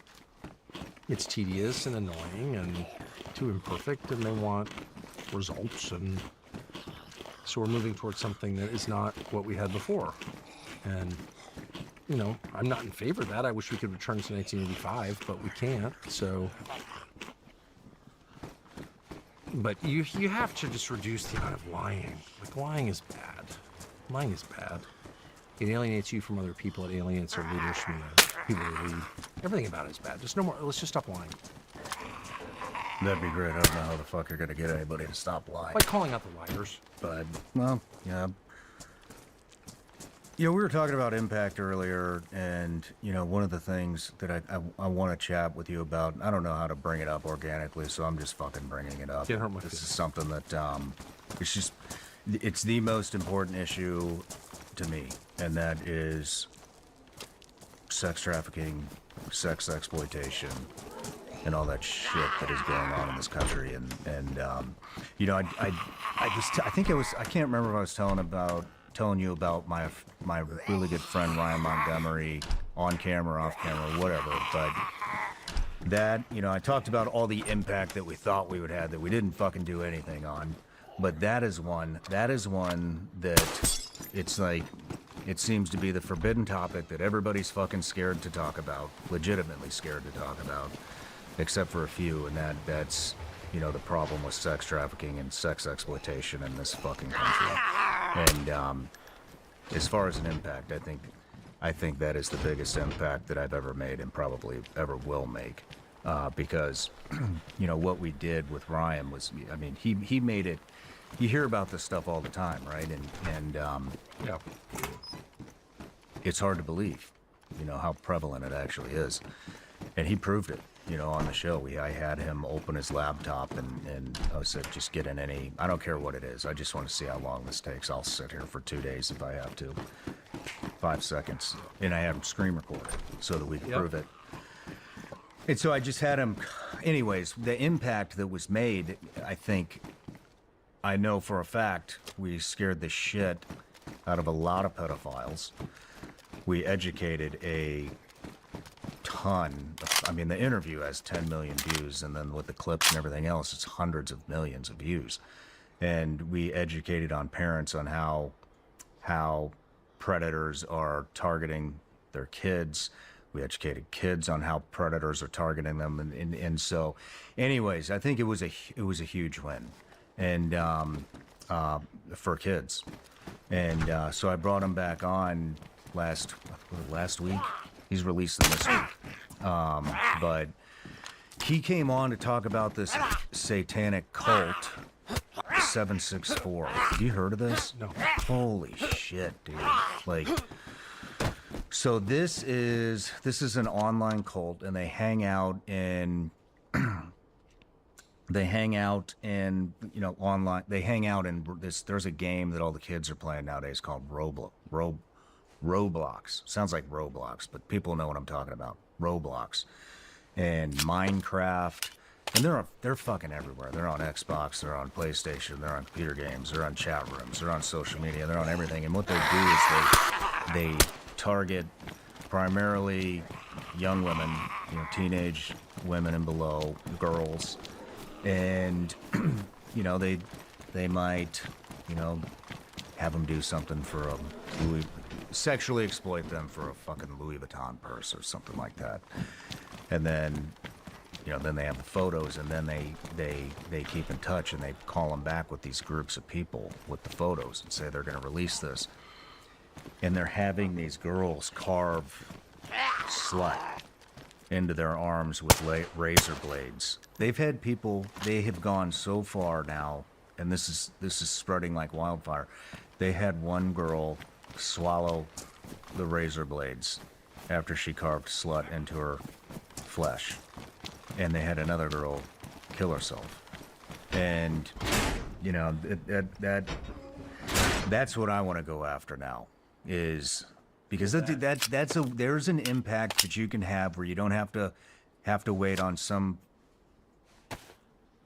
political prostitute to introduce a fucking bill into Congress or the Senate, and you're actually going to save somebody's fucking life or save somebody from being sexually exploited or trafficked or, you know, all of the above. But man,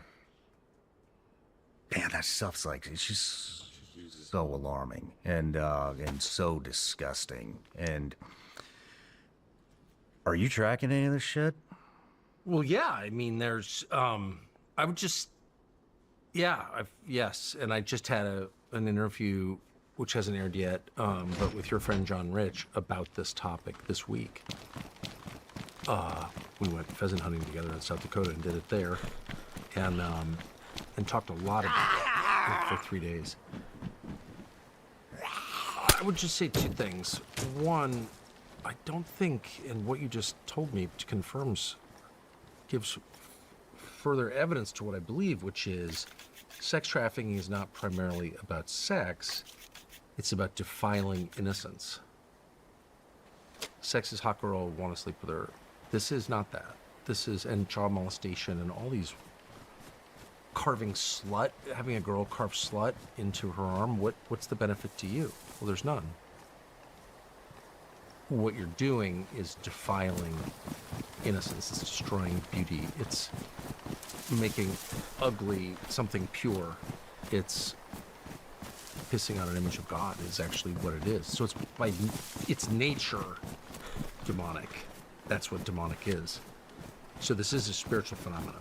I think that. I've always thought that. Like, what is that? As someone who likes sex and thinks women are beautiful and everything, what is this? Mm-hmm. It's not about that. It's about destroying something innocent. So that makes it the most evil thing that there is. And I couldn't agree with you more. I also think it's way more widespread even than you described. It's called OnlyFans. And I don't know why the guy who runs OnlyFans is not in prison, like right now. Because he's a massive contributor to all kinds of different left-wing causes. But, so there's that. But, you know, if you're turning like a huge percentage of America's young women into prostitutes, you're a criminal. And punishing you and stopping that is like top of our priority list, because you can't degrade my country and turn my women into prostitutes. Like, it cannot be allowed. It's not. There's no human right that says you can pimp a nation's women, young women. No. Take advantage of their misery and confusion and desperation and poverty to turn them into prostitutes. That's what an invading army does. Mm. So I'm, of course, I couldn't be more opposed to all of it, pornography, all of it. Like, I'm violently opposed to it. I guess I would just, my only concern is that we imagine as self-described satanic cults. I'm actually way less bothered by satanic cults than I am by OnlyFans, which is also a satanic cult, because at least the official satanic cults call themselves what they are. It's like nice to have the opponent identify himself. I want to go over the But like, what does YouPorn call itself? Adult entertainment? No. I mean, what? It's the same thing, and the point is the same. It's to destroy our civilization, and it's working. So, and people. That's what a civilization is. It's a collection of people. So yeah, I'm really upset about it, and I think we should. And by the way, a lot of our leaders and institutions take money from these groups, like the ones that are legitimate. They're not. There's nothing more legitimate about OnlyFans than there is about a satanic cult that lures girls online into carving slut into their arms or swallowing razor blades. It's the same thing. Do you know that we're the #1 consumer of kiddie porn Of in course. the world? Why? Why do you think that law enforcement agencies and trafficking too, if I remember correctly, we're the #1 consumer? Why do you think that? What is more precious than our? Well, they've got real criminals, like people who march on the Capitol with pocket constitutions in their hands and stuff, like the JSIC prisoners. You know, they've got, like, white supremacy's a bigger problem. They don't care, obviously. So here's an example. Like, it's because everybody I talk to is trying to do something. I can't find somebody that's not. But I just had lunch, very involved with my local sheriff. Fucking love him and what he's trying to do. His name's Jeff Hughes. I was talking to him. We had a meeting yesterday about this with a lot of his deputies and a musician who's trying to bring awareness to this whole thing. And we were chatting, and I was telling him about the 764 cult, which is, you know, gaining. It's getting a lot of. It's starting to get exposure.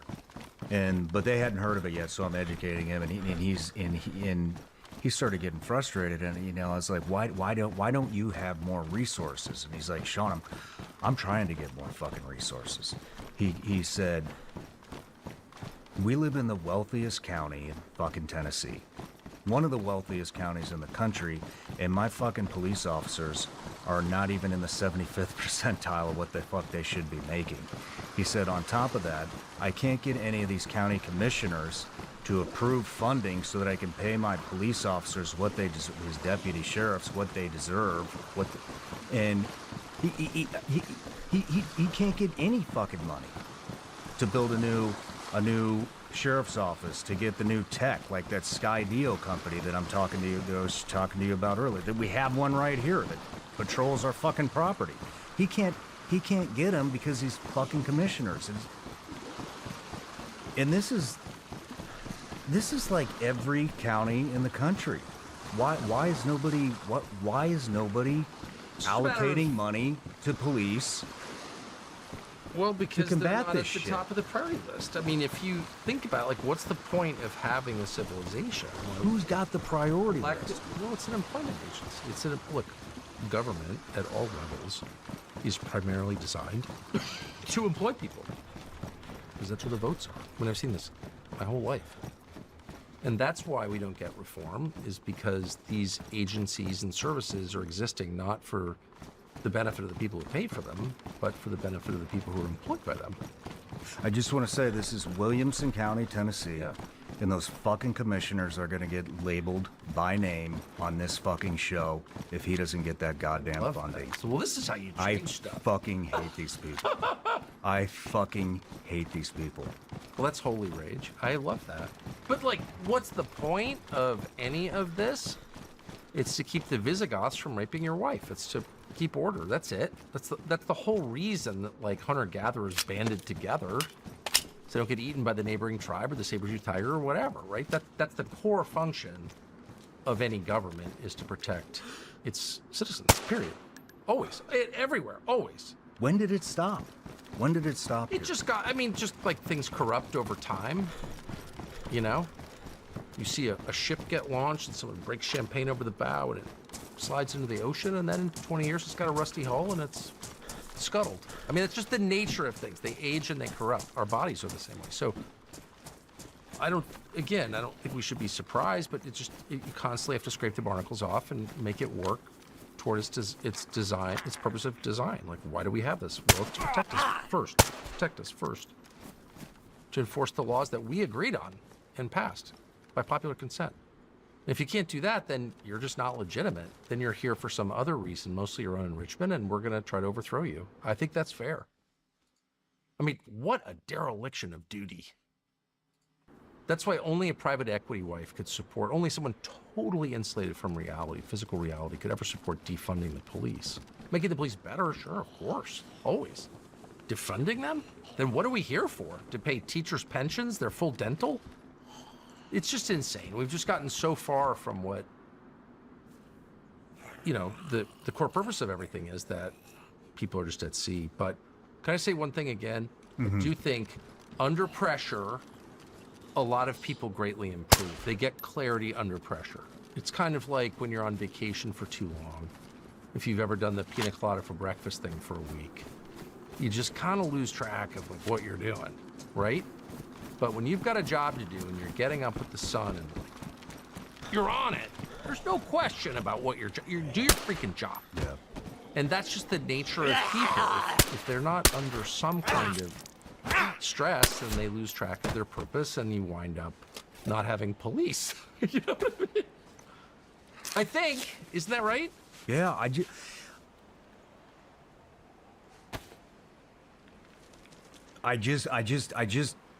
just don't understand how this shit can keep getting swept under the rug over and over and over and over. Because there's a and over. lot of corruption, especially at the local level. I mean, you all think that everyone thinks the corruption's in Congress. Actually, no, it's in the county supervisors, the code enforcement people. Like, that's the, you know, that's the kind of that's the corruption that affects your life. I lived in a corrupt city most of my life, Washington D.C., and we just ended up participating in it. And like, if we ever needed something from the government, we'd just bribe somebody. And DC was great because there were no pretenses at all. No one would ever lecture you about good government. They were just like, oh, okay, and you just get whatever you want. You know, you just like live a normal life there if you paid for it. It wasn't even that expensive. You just had to like pay the bill. But places like this are not, like, the corruption is way more subtle and hard to uproot, I think. That's developers. Well, it's always developers. And can I just say a word about that? Is there anyone who makes your life worse than a developer? For a smaller benefit to a tinier group of people. Like, who actually benefits from more dollar stores? The people who built the dollar stores. That's who benefits. And I don't know why they get to, like, wreck our landscape and destroy our country, build shitty buildings, make everything ugly, desecrate God's creation, and no one says anything about it. And on the Republican Party, which is almost to the point where it's just useless, and I'm going to have to oppose it, because I hate them too much, but because they're such betrayers. But anyway, in the Republican Party, it's like, you a socialist? Are you from Mamdani? No, not really a socialist. Just, I don't want any more dollar stores. I don't want high-density housing in my neighborhood. I don't want any more fucking strip malls that nobody goes to. No more karate studios and vape shops. Like, how about no? Ooh, you socialists? You don't believe in the free market because you bribed a fucking county commissioner to build more garbage? You don't even live here? Mm-hmm. In a normal society, we'd like burn your strip mall down. So you can't do that here. You can't turn my women into prostitutes. Sorry, OnlyFans. And you can't destroy the landscape that I live in. No. How about no? That's not crazy, is it? No, it's not. I mean, no. And you can't take all my tax dollars and then refuse to do anything about child molestation. Like, the whole reason you exist, county commissioners, is to protect my daughters from getting molested. But you won't because, like, why? What do you think the Republican Party is going to turn into after this? I don't know. I mean, of course, it's the party. Well, it's the party in power right now. It's an amazing amount of power and amount of money, and there's a lot at stake. I mean, we shouldn't underestimate just how powerful political parties. You can be against political parties, but they run America. So, okay, there's that. So maybe you shouldn't ignore them. Maybe you should engage. I don't want to because I dislike them too much, and I dislike the people. But I'm glad that there are some people fighting for the soul of the party, whatever that means. Well, I know what it means. It means restating out loud why we're here. And we're here to make the country better for the people who live in it. Not for a foreign country, whatever that country is, and not for your donors, but for most people or everybody. Kind of try at least a little bit. And that is the argument right now. Does the Republican Party exist to help its voters, every voter actually, every citizen, or does it exist for some other boutique corrupt reason, like serving a foreign government, serving your donors? And I just do think that's the argument. I think that's the argument that Trump started when he ran in 2015. It was not about make America great again, which everyone is for. Who wouldn't be for that? It's about America first, which is the idea behind MAGA. America first. Just put your country first. If you're its leader, you don't have to put America first. You're just a citizen. But if you're running the country, you have a moral obligation to put its citizens before all others. It's not a controversial idea. It's the only idea. But there are an awful lot of Republican leaders. Every Republican voter pretty much agrees with that. But Republican leaders are, and not just elected leaders, but though certainly them, but like the whole constellation of nonprofits and publications, and we're conservative, and like, okay, you can call yourself whatever you want, but what does that mean? And now we're getting to the definitional part of the argument. What are you talking about? Make America great again. How? What are your priorities? Shut up! And they're screaming because they've been exposed as liars. And everybody knows they're liars. And by the way, that's the Fuentes. That's the actual Fuentes message. I'm not an expert on Fuentes. Okay, I interviewed him.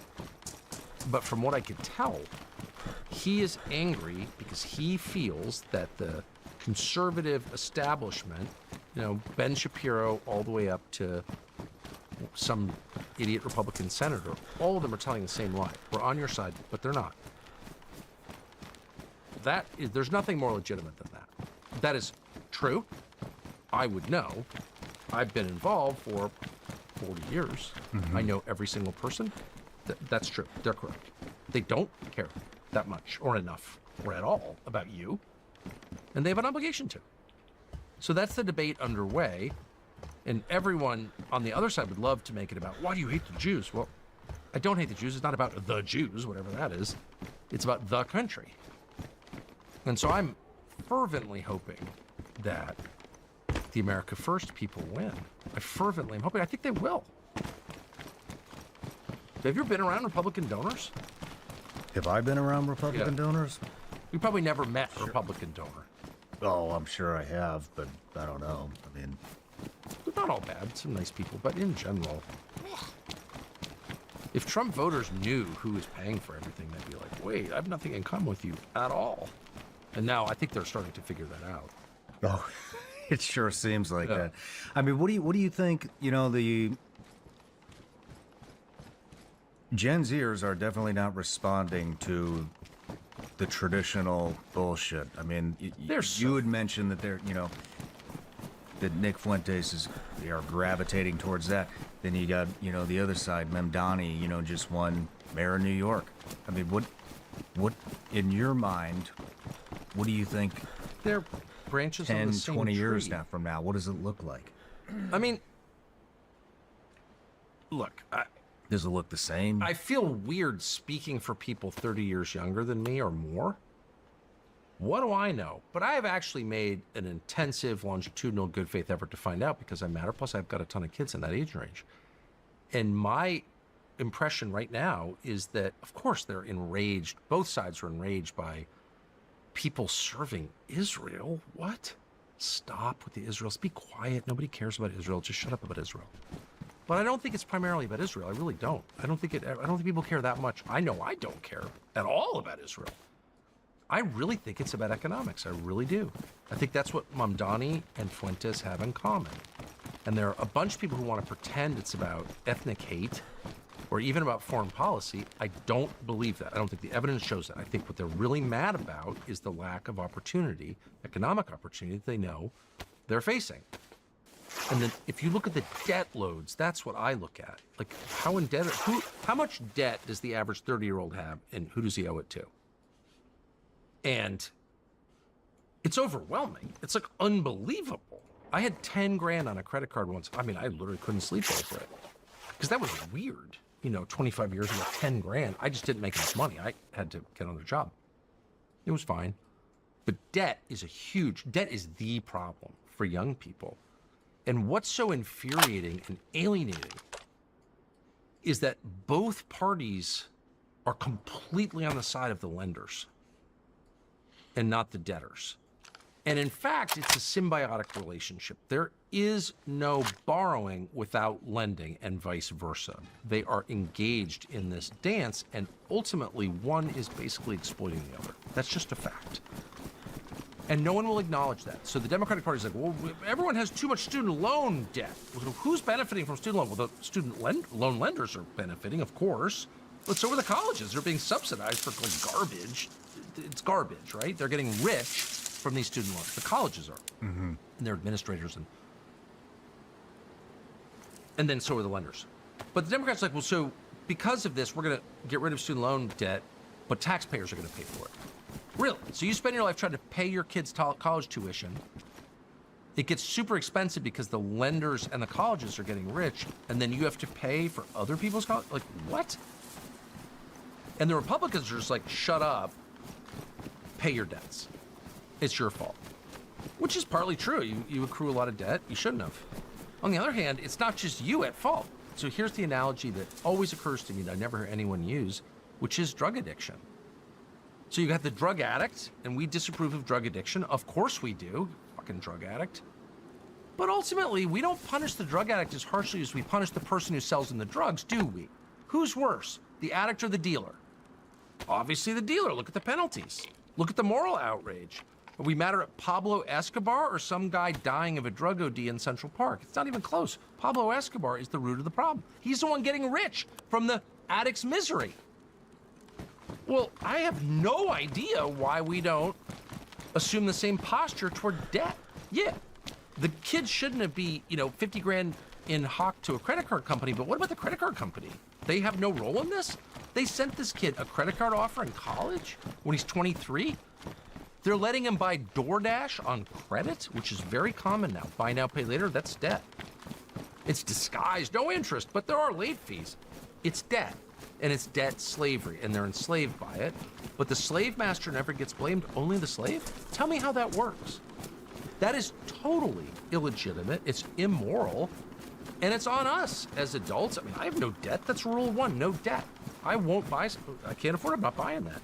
Not because I'm a virtuous person, because I'm so afraid of debt, because I know that it means no freedom. I'm indebted. I'm literally indebted. I'm not free. And no one ever says that. Anyone who says it is like, shut up, socialist. But even the socialists aren't saying it. That's what blows my freaking mind. That's when you know it's a real conspiracy. You talk to the DSA kids, oh, I'm so radical, I'm DSA. Whites are bad, I'm pro-trans. That's not radical, dude. That's just fucking stupid. You want to challenge power? Why don't you criticize the banks once in a while? What? All they want to talk about is race and gender. Where's the real power? In white supremacy when whites are dying off? It's not in white supremacy, son. It's at Citibank and JP Morgan. You didn't know that?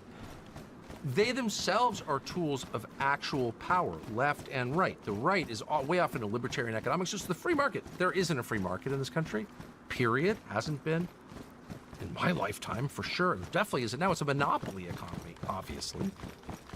And then the left is way up and all this other garbage meant to divide the population against itself to keep them from challenging actual power. And I'm not for revolution, but we're going to get a revolution if we don't readjust a little bit soon. So I would say, let's hold lenders at least as accountable as we hold debtors, because that's fair and obvious. And in fact, I think lenders are way more culpable than borrowers. And let's take a good look at the interest rates. No society has ever allowed usury at the scale that we do. Oh, shut up! You can't talk about usury. Why? Because you're benefiting from it? Fuck you. I'm not afraid of you. Like, are you? No. What's the top rate for a payday loan in the United States? I'll tell you, it's 600% annually. 600%. That's illegal. Yes. Is that what the fee is? And why don't we care? Because it's just black people. It's the ghetto, or, it's poor people. It's not just black people. Of course, it's literally not. But in your mind, you're like, oh, that's pathetic. A payday loan. Okay, but that's a human being. That's a fellow citizen, and we don't care at all. 600% annual It's a interest. desperate human being. Why is that allowed? Why is it so hard to say, how about no? The same reason you can't make my daughter into a prostitute, OnlyFans, because it's disgusting. And if we can't say it's disgusting, at the very least, before we even say it's illegal, how about it's just bad? Then we've lost the most basic defense mechanism that allows any society to continue. You have to be able to say, no, that's too big a threat to us. No, Satanism is not the same as Christianity. You can't have a Satanist creche in the state capitol, or whatever they call it, shrine to Satan. We're not doing that, because that's self-destruction. That's suicide, disguised as freedom. So, anyway, we just lost the ability to recognize the true threats to ourselves and our children and our grandchildren and our nation. And one of the greatest threats, maybe, you could argue it, but definitely one of the greatest threats is debt. And people are getting rich from debt. I know them personally, and so do you. We call it finance. That's the name of it. Finance. What does finance mean? It's loaning money to people at interest. There's a place for that. I don't think that it's inherently evil to loan money to people. I've loaned money to 1 million people personally. I never get it back, but whatever. Anyway, the point is, it's not inherently evil, but the details matter. At what rate? Who are you loaning it to? What are the terms? There has to be some boundary, or else it's just pure exploitation of your fellow human beings, your fellow citizens. And rather than rein it in, we celebrate the people who do it. And we wind up with the entire economy is based on what? Finance and real estate. And neither one is a productive industry. One is loaning money at interest, and the other is just reselling dirt. Okay, that is not going to last. That's not. And then tech. I complain about tech a lot. I'm worried about the implications of emerging technologies. Obviously I've talked about a lot. But the idea of tech, building something new, creating something, of course, that's what we're supposed to do as people, make something new. So that's like inherently more legitimate. Real estate and finance are components of a healthy economy. If you find that they are the economy, you're going to get what you deserve, dude. And nobody is saying that. I don't know why. Well, I do know why, because the real estate and finance lobbies are way more powerful than the normal person lobby, which doesn't exist. But young people, anyway, I'm far afield, but the point is young people are being destroyed economically, and they have no opportunity. They're being disrespected and lectured and given a whole pharmacopoeia of every kind of drug to keep them passive so they don't foment a revolution, so they stay in their little cages, which is sinister. It's lethal. It's homicidal, actually. It kills the spirit at very least, but not just that, they can't own anything. And the idea that you're going to roll out with a straight face a 50-year mortgage, which is literally the opposite of what we need. Who benefits from a 50-year mortgage? Well, the guy collecting Right. 50 years of interest. Who loses in that deal? The guy who doesn't own his house. He's a renter for 50 years. I don't know, man. I'm probably way off because everybody I respect thinks that that is a fucking horrible idea. 50-year mortgage? I think it's a good idea How? because I don't know anybody that has held onto their home for 30 years and paid it all down. I think that let's this county, for example, real estate prices have gone through the fucking roof. A lot of people can't afford to live here anymore. I think that you can build wealth through real estate. I think you could use the 50-year mortgage to get yourself into a market that's appreciating at a rapid pace, start to build your wealth, sell that, take the equity with you, and build it that way. There's no question you can do that. That's just how I think. So And so I think it's a good thing that 50-year mortgages are here because it gets the payment down. It gets people to be able to afford a home. Yeah, if they pay it for 50 years, they're going to lose their fucking ass. But if they play their cards right and they actually study, and if they play their cards right, then they can get in, they can gain the equity. They'll gain a lot more equity in certain markets than they will pay in interest, and then they can get the fuck out and roll that into something else that's actually affordable. There's absolutely no question that people can parlay credit into real money. There's no doubt about that. And I know a million people who've done it, and every real estate investor does that. That's what they do. And they're good at it. I would just say two things that make me concerned, very concerned about it. One is that's a very sophisticated game, actually. It is. To take leverage and turn it into actual wealth, like you got to know what you're doing. It's beyond my reach. Mentally, I'm not smart enough to do that. I'd be afraid to play with that. A. B, I think the value of a home is the ownership of it. Like, that's why it's better than renting, because of the psychological rewards and because it reorients your thinking toward permanence. And like, I own a piece of this. Like, owning a piece of dirt is just psychologically a completely different experience than not owning it. It vests you in the country. You have something to defend. This is mine. It's not much, but I own it. You can't take it away from me, and I will take a stand on its behalf, okay? And I know in my own life, so I didn't own a home, actually own a home. I bought a house at like 24, 23, 24, because it was a different world. Bought a super cheap house on credit with a mortgage. And I've owned houses ever since then, so like a long time, over 35 years. But I didn't actually own a house until I was like in my late 40s, and I signed a new deal with Fox. And I was like, I'm going to pay off the mortgage. And I called my smartest friend. I was like, that's so stupid. You know the tax advantages in mortgage interest? And of course, I knew that because I had a mortgage my whole life. And I was like, I don't care. So you're going to lose $50,000 a year just by owning it. And I was like, so that means the system is set up to penalize me for not being in debt? I have to pay for the privilege of not being in debt to a bank? Who's writing these laws? The banks.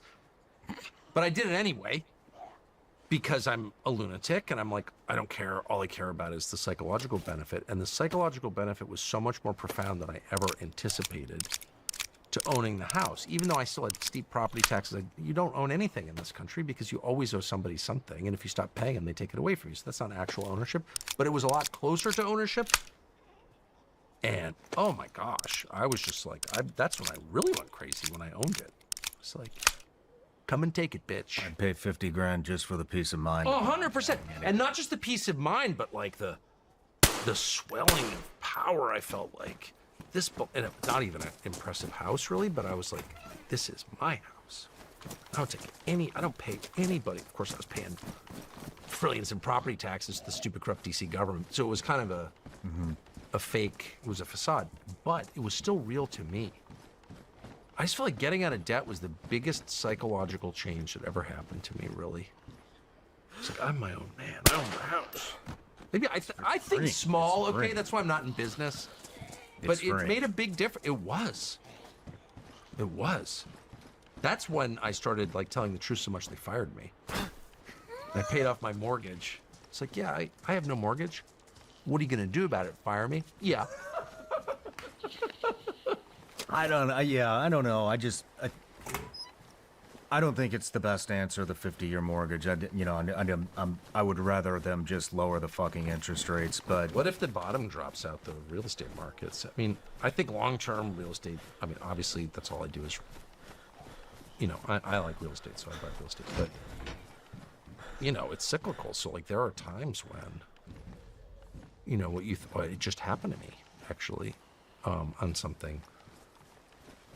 But anyway, in the last year, the value goes down sometimes. It's not just up. So, like, if you've got a 50-year note, like, I don't know, you could be more underwater than we already are. definitely could be.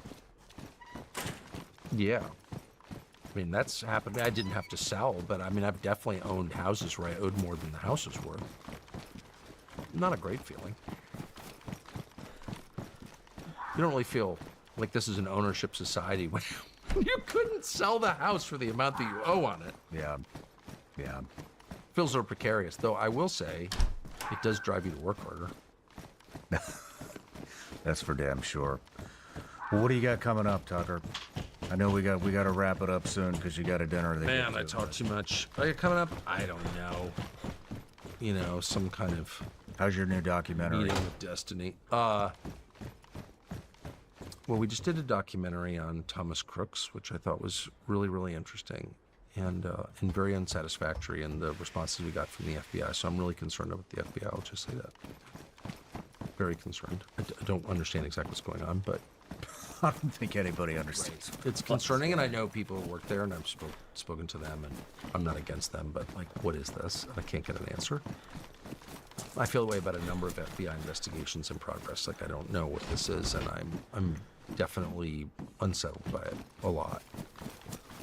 I hope I find out. Hope everything's okay, but I'm worried about that. And we're doing it. We just commissioned another documentary.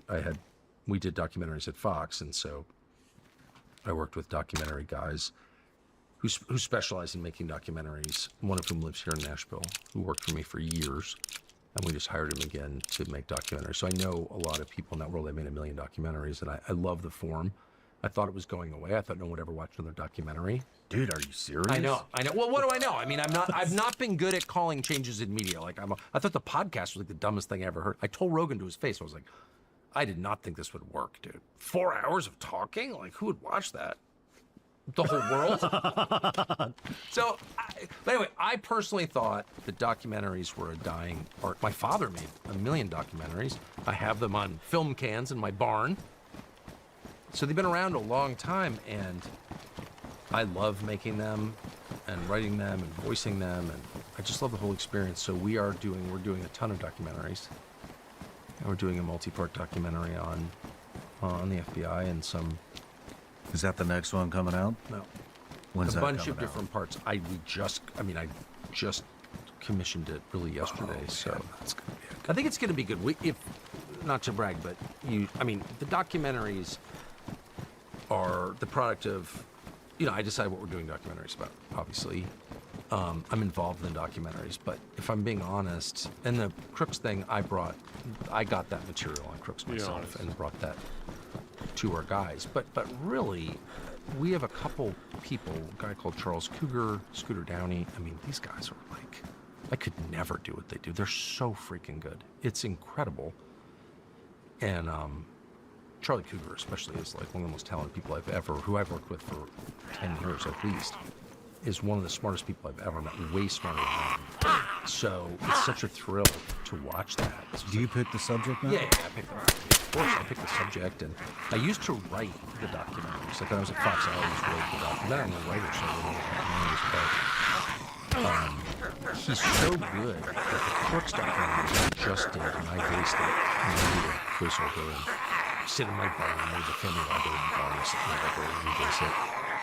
And he brought it to me. We had talked a lot about it, and I brought him the material, and then he followed up on it. But he basically did the whole thing, and he wrote the whole thing, and it was like better than I could have done. And I ad-libbed like 8 words that I changed, but I mean, I read it cold. That's how good he is. So I just want to say that out loud, man. This guy, I said kid, he's not a kid anymore. He's a father. But it's just incredible to watch people. I always thought he was smart, obviously, but he's just become a true force. I don't think his name is known by anybody. He probably doesn't want it known. I probably shouldn't have said his name, but he's an amazing person. And so is Scooter Downing, this other guy. And a wonderful guy too. So yeah, I'm super psyched. It's nice. I will say one thing about getting older, the bad part's taking a leak in the middle of the night, but the good part is you end up knowing who the good people are. Like, I've worked at every network. You show up at these networks and it's like you have all this big staff. You have no idea who's honest, who's a liar, who's talented, who's not, who cares, who doesn't. Like, you just don't know anything. And then after a while, over years, and move from this place to that place, like, you really identify some of the most impressive people in the world. It's just absolutely crazy. Like, the people we have working for us now, every single person I would have stay at my house, and most of them have, and every single person I would trust with my checking account. I mean, there's every single person I believe, every single person is a good person. It's just incredible. I hope this moment for our company, Z companies, I hope it never changes, because I love everyone. And we've had so much drama over all these years, and now we're at a place where, like, everyone is great. Well, I'm happy for you, man. Oh, dude, it's the Good best. for you. Good for you. Well, thank you for having me. Sorry Thank you I talked for so coming. long. And thank you for your guns. Can we just say one last thing as a coda? The 357 lever gun is the greatest gun ever. I mean, probably not if you're fighting in Afghanistan, but if you're, shooting steel or bowling pins in your backyard, there is no more fun gun than a 357, or I shoot 38 out of mine because I'm cheap. That is just the greatest gun. No recoil, dead nuts accurate, It's a damn fun good to gun. shoot, cheap ammo. It's real. It's not a 22. It's like a thump. Like, everything about it. Yeah. Do you agree with that? Oh, fuck yeah. I love it. I love it. I love it. Next time you come, we'll have some fly rods and hopefully some fish in that damn pond. Catch, So, catch a largemouth on a fly rod. If you think that fly fishing is like some faggy effete sport with your little hatches and your number 18 midges. I love fly fishing. Oh, dude. So- Throw a popper across a farm pond and a largemouth hits it, or even better, a smallmouth. It's like, wah! Yeah. Well, Tucker, thanks again, man. It's always good Thanks, to see the you. best. God bless. God bless.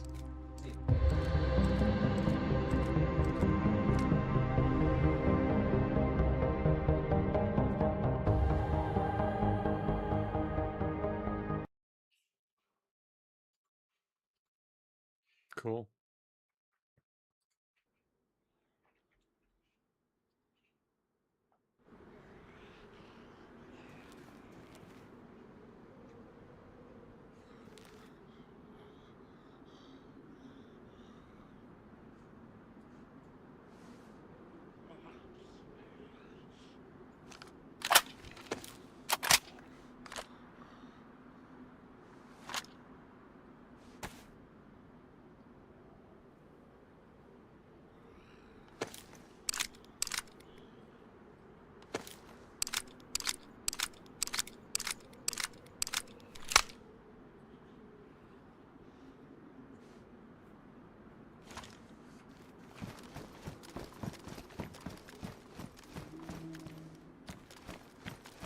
Oh, that's great.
I'm gonna get rid of the blood on the screen.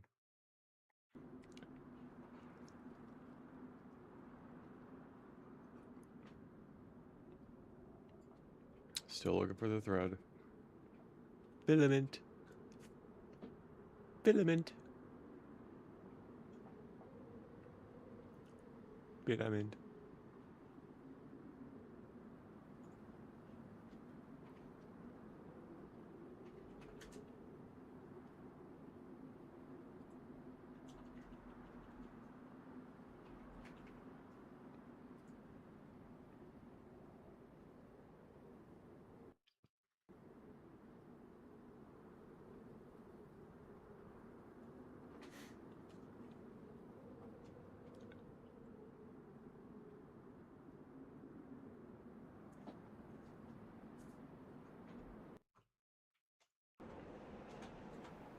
There we go.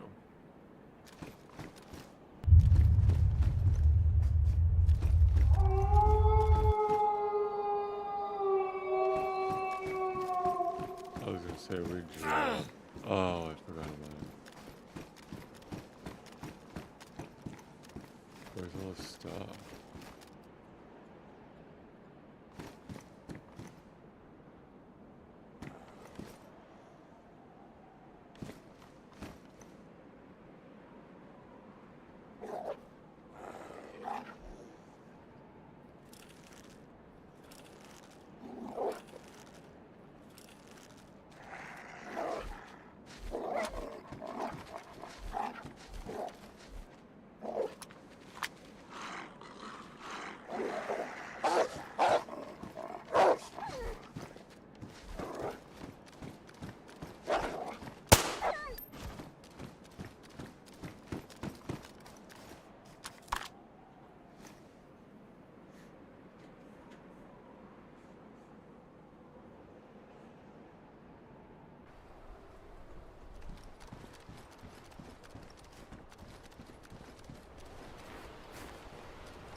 Sailing. Let's do it. Sailing would be a nice one.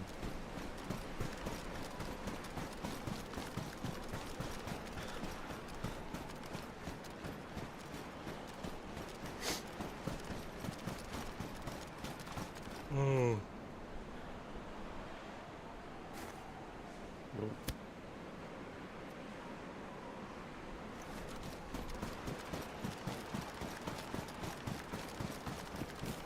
I'll take of our lunch. I'll take that. And I'll fly. Fly like Ralphie. Fly, Ralphie, fly.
Restart. And that's it for me.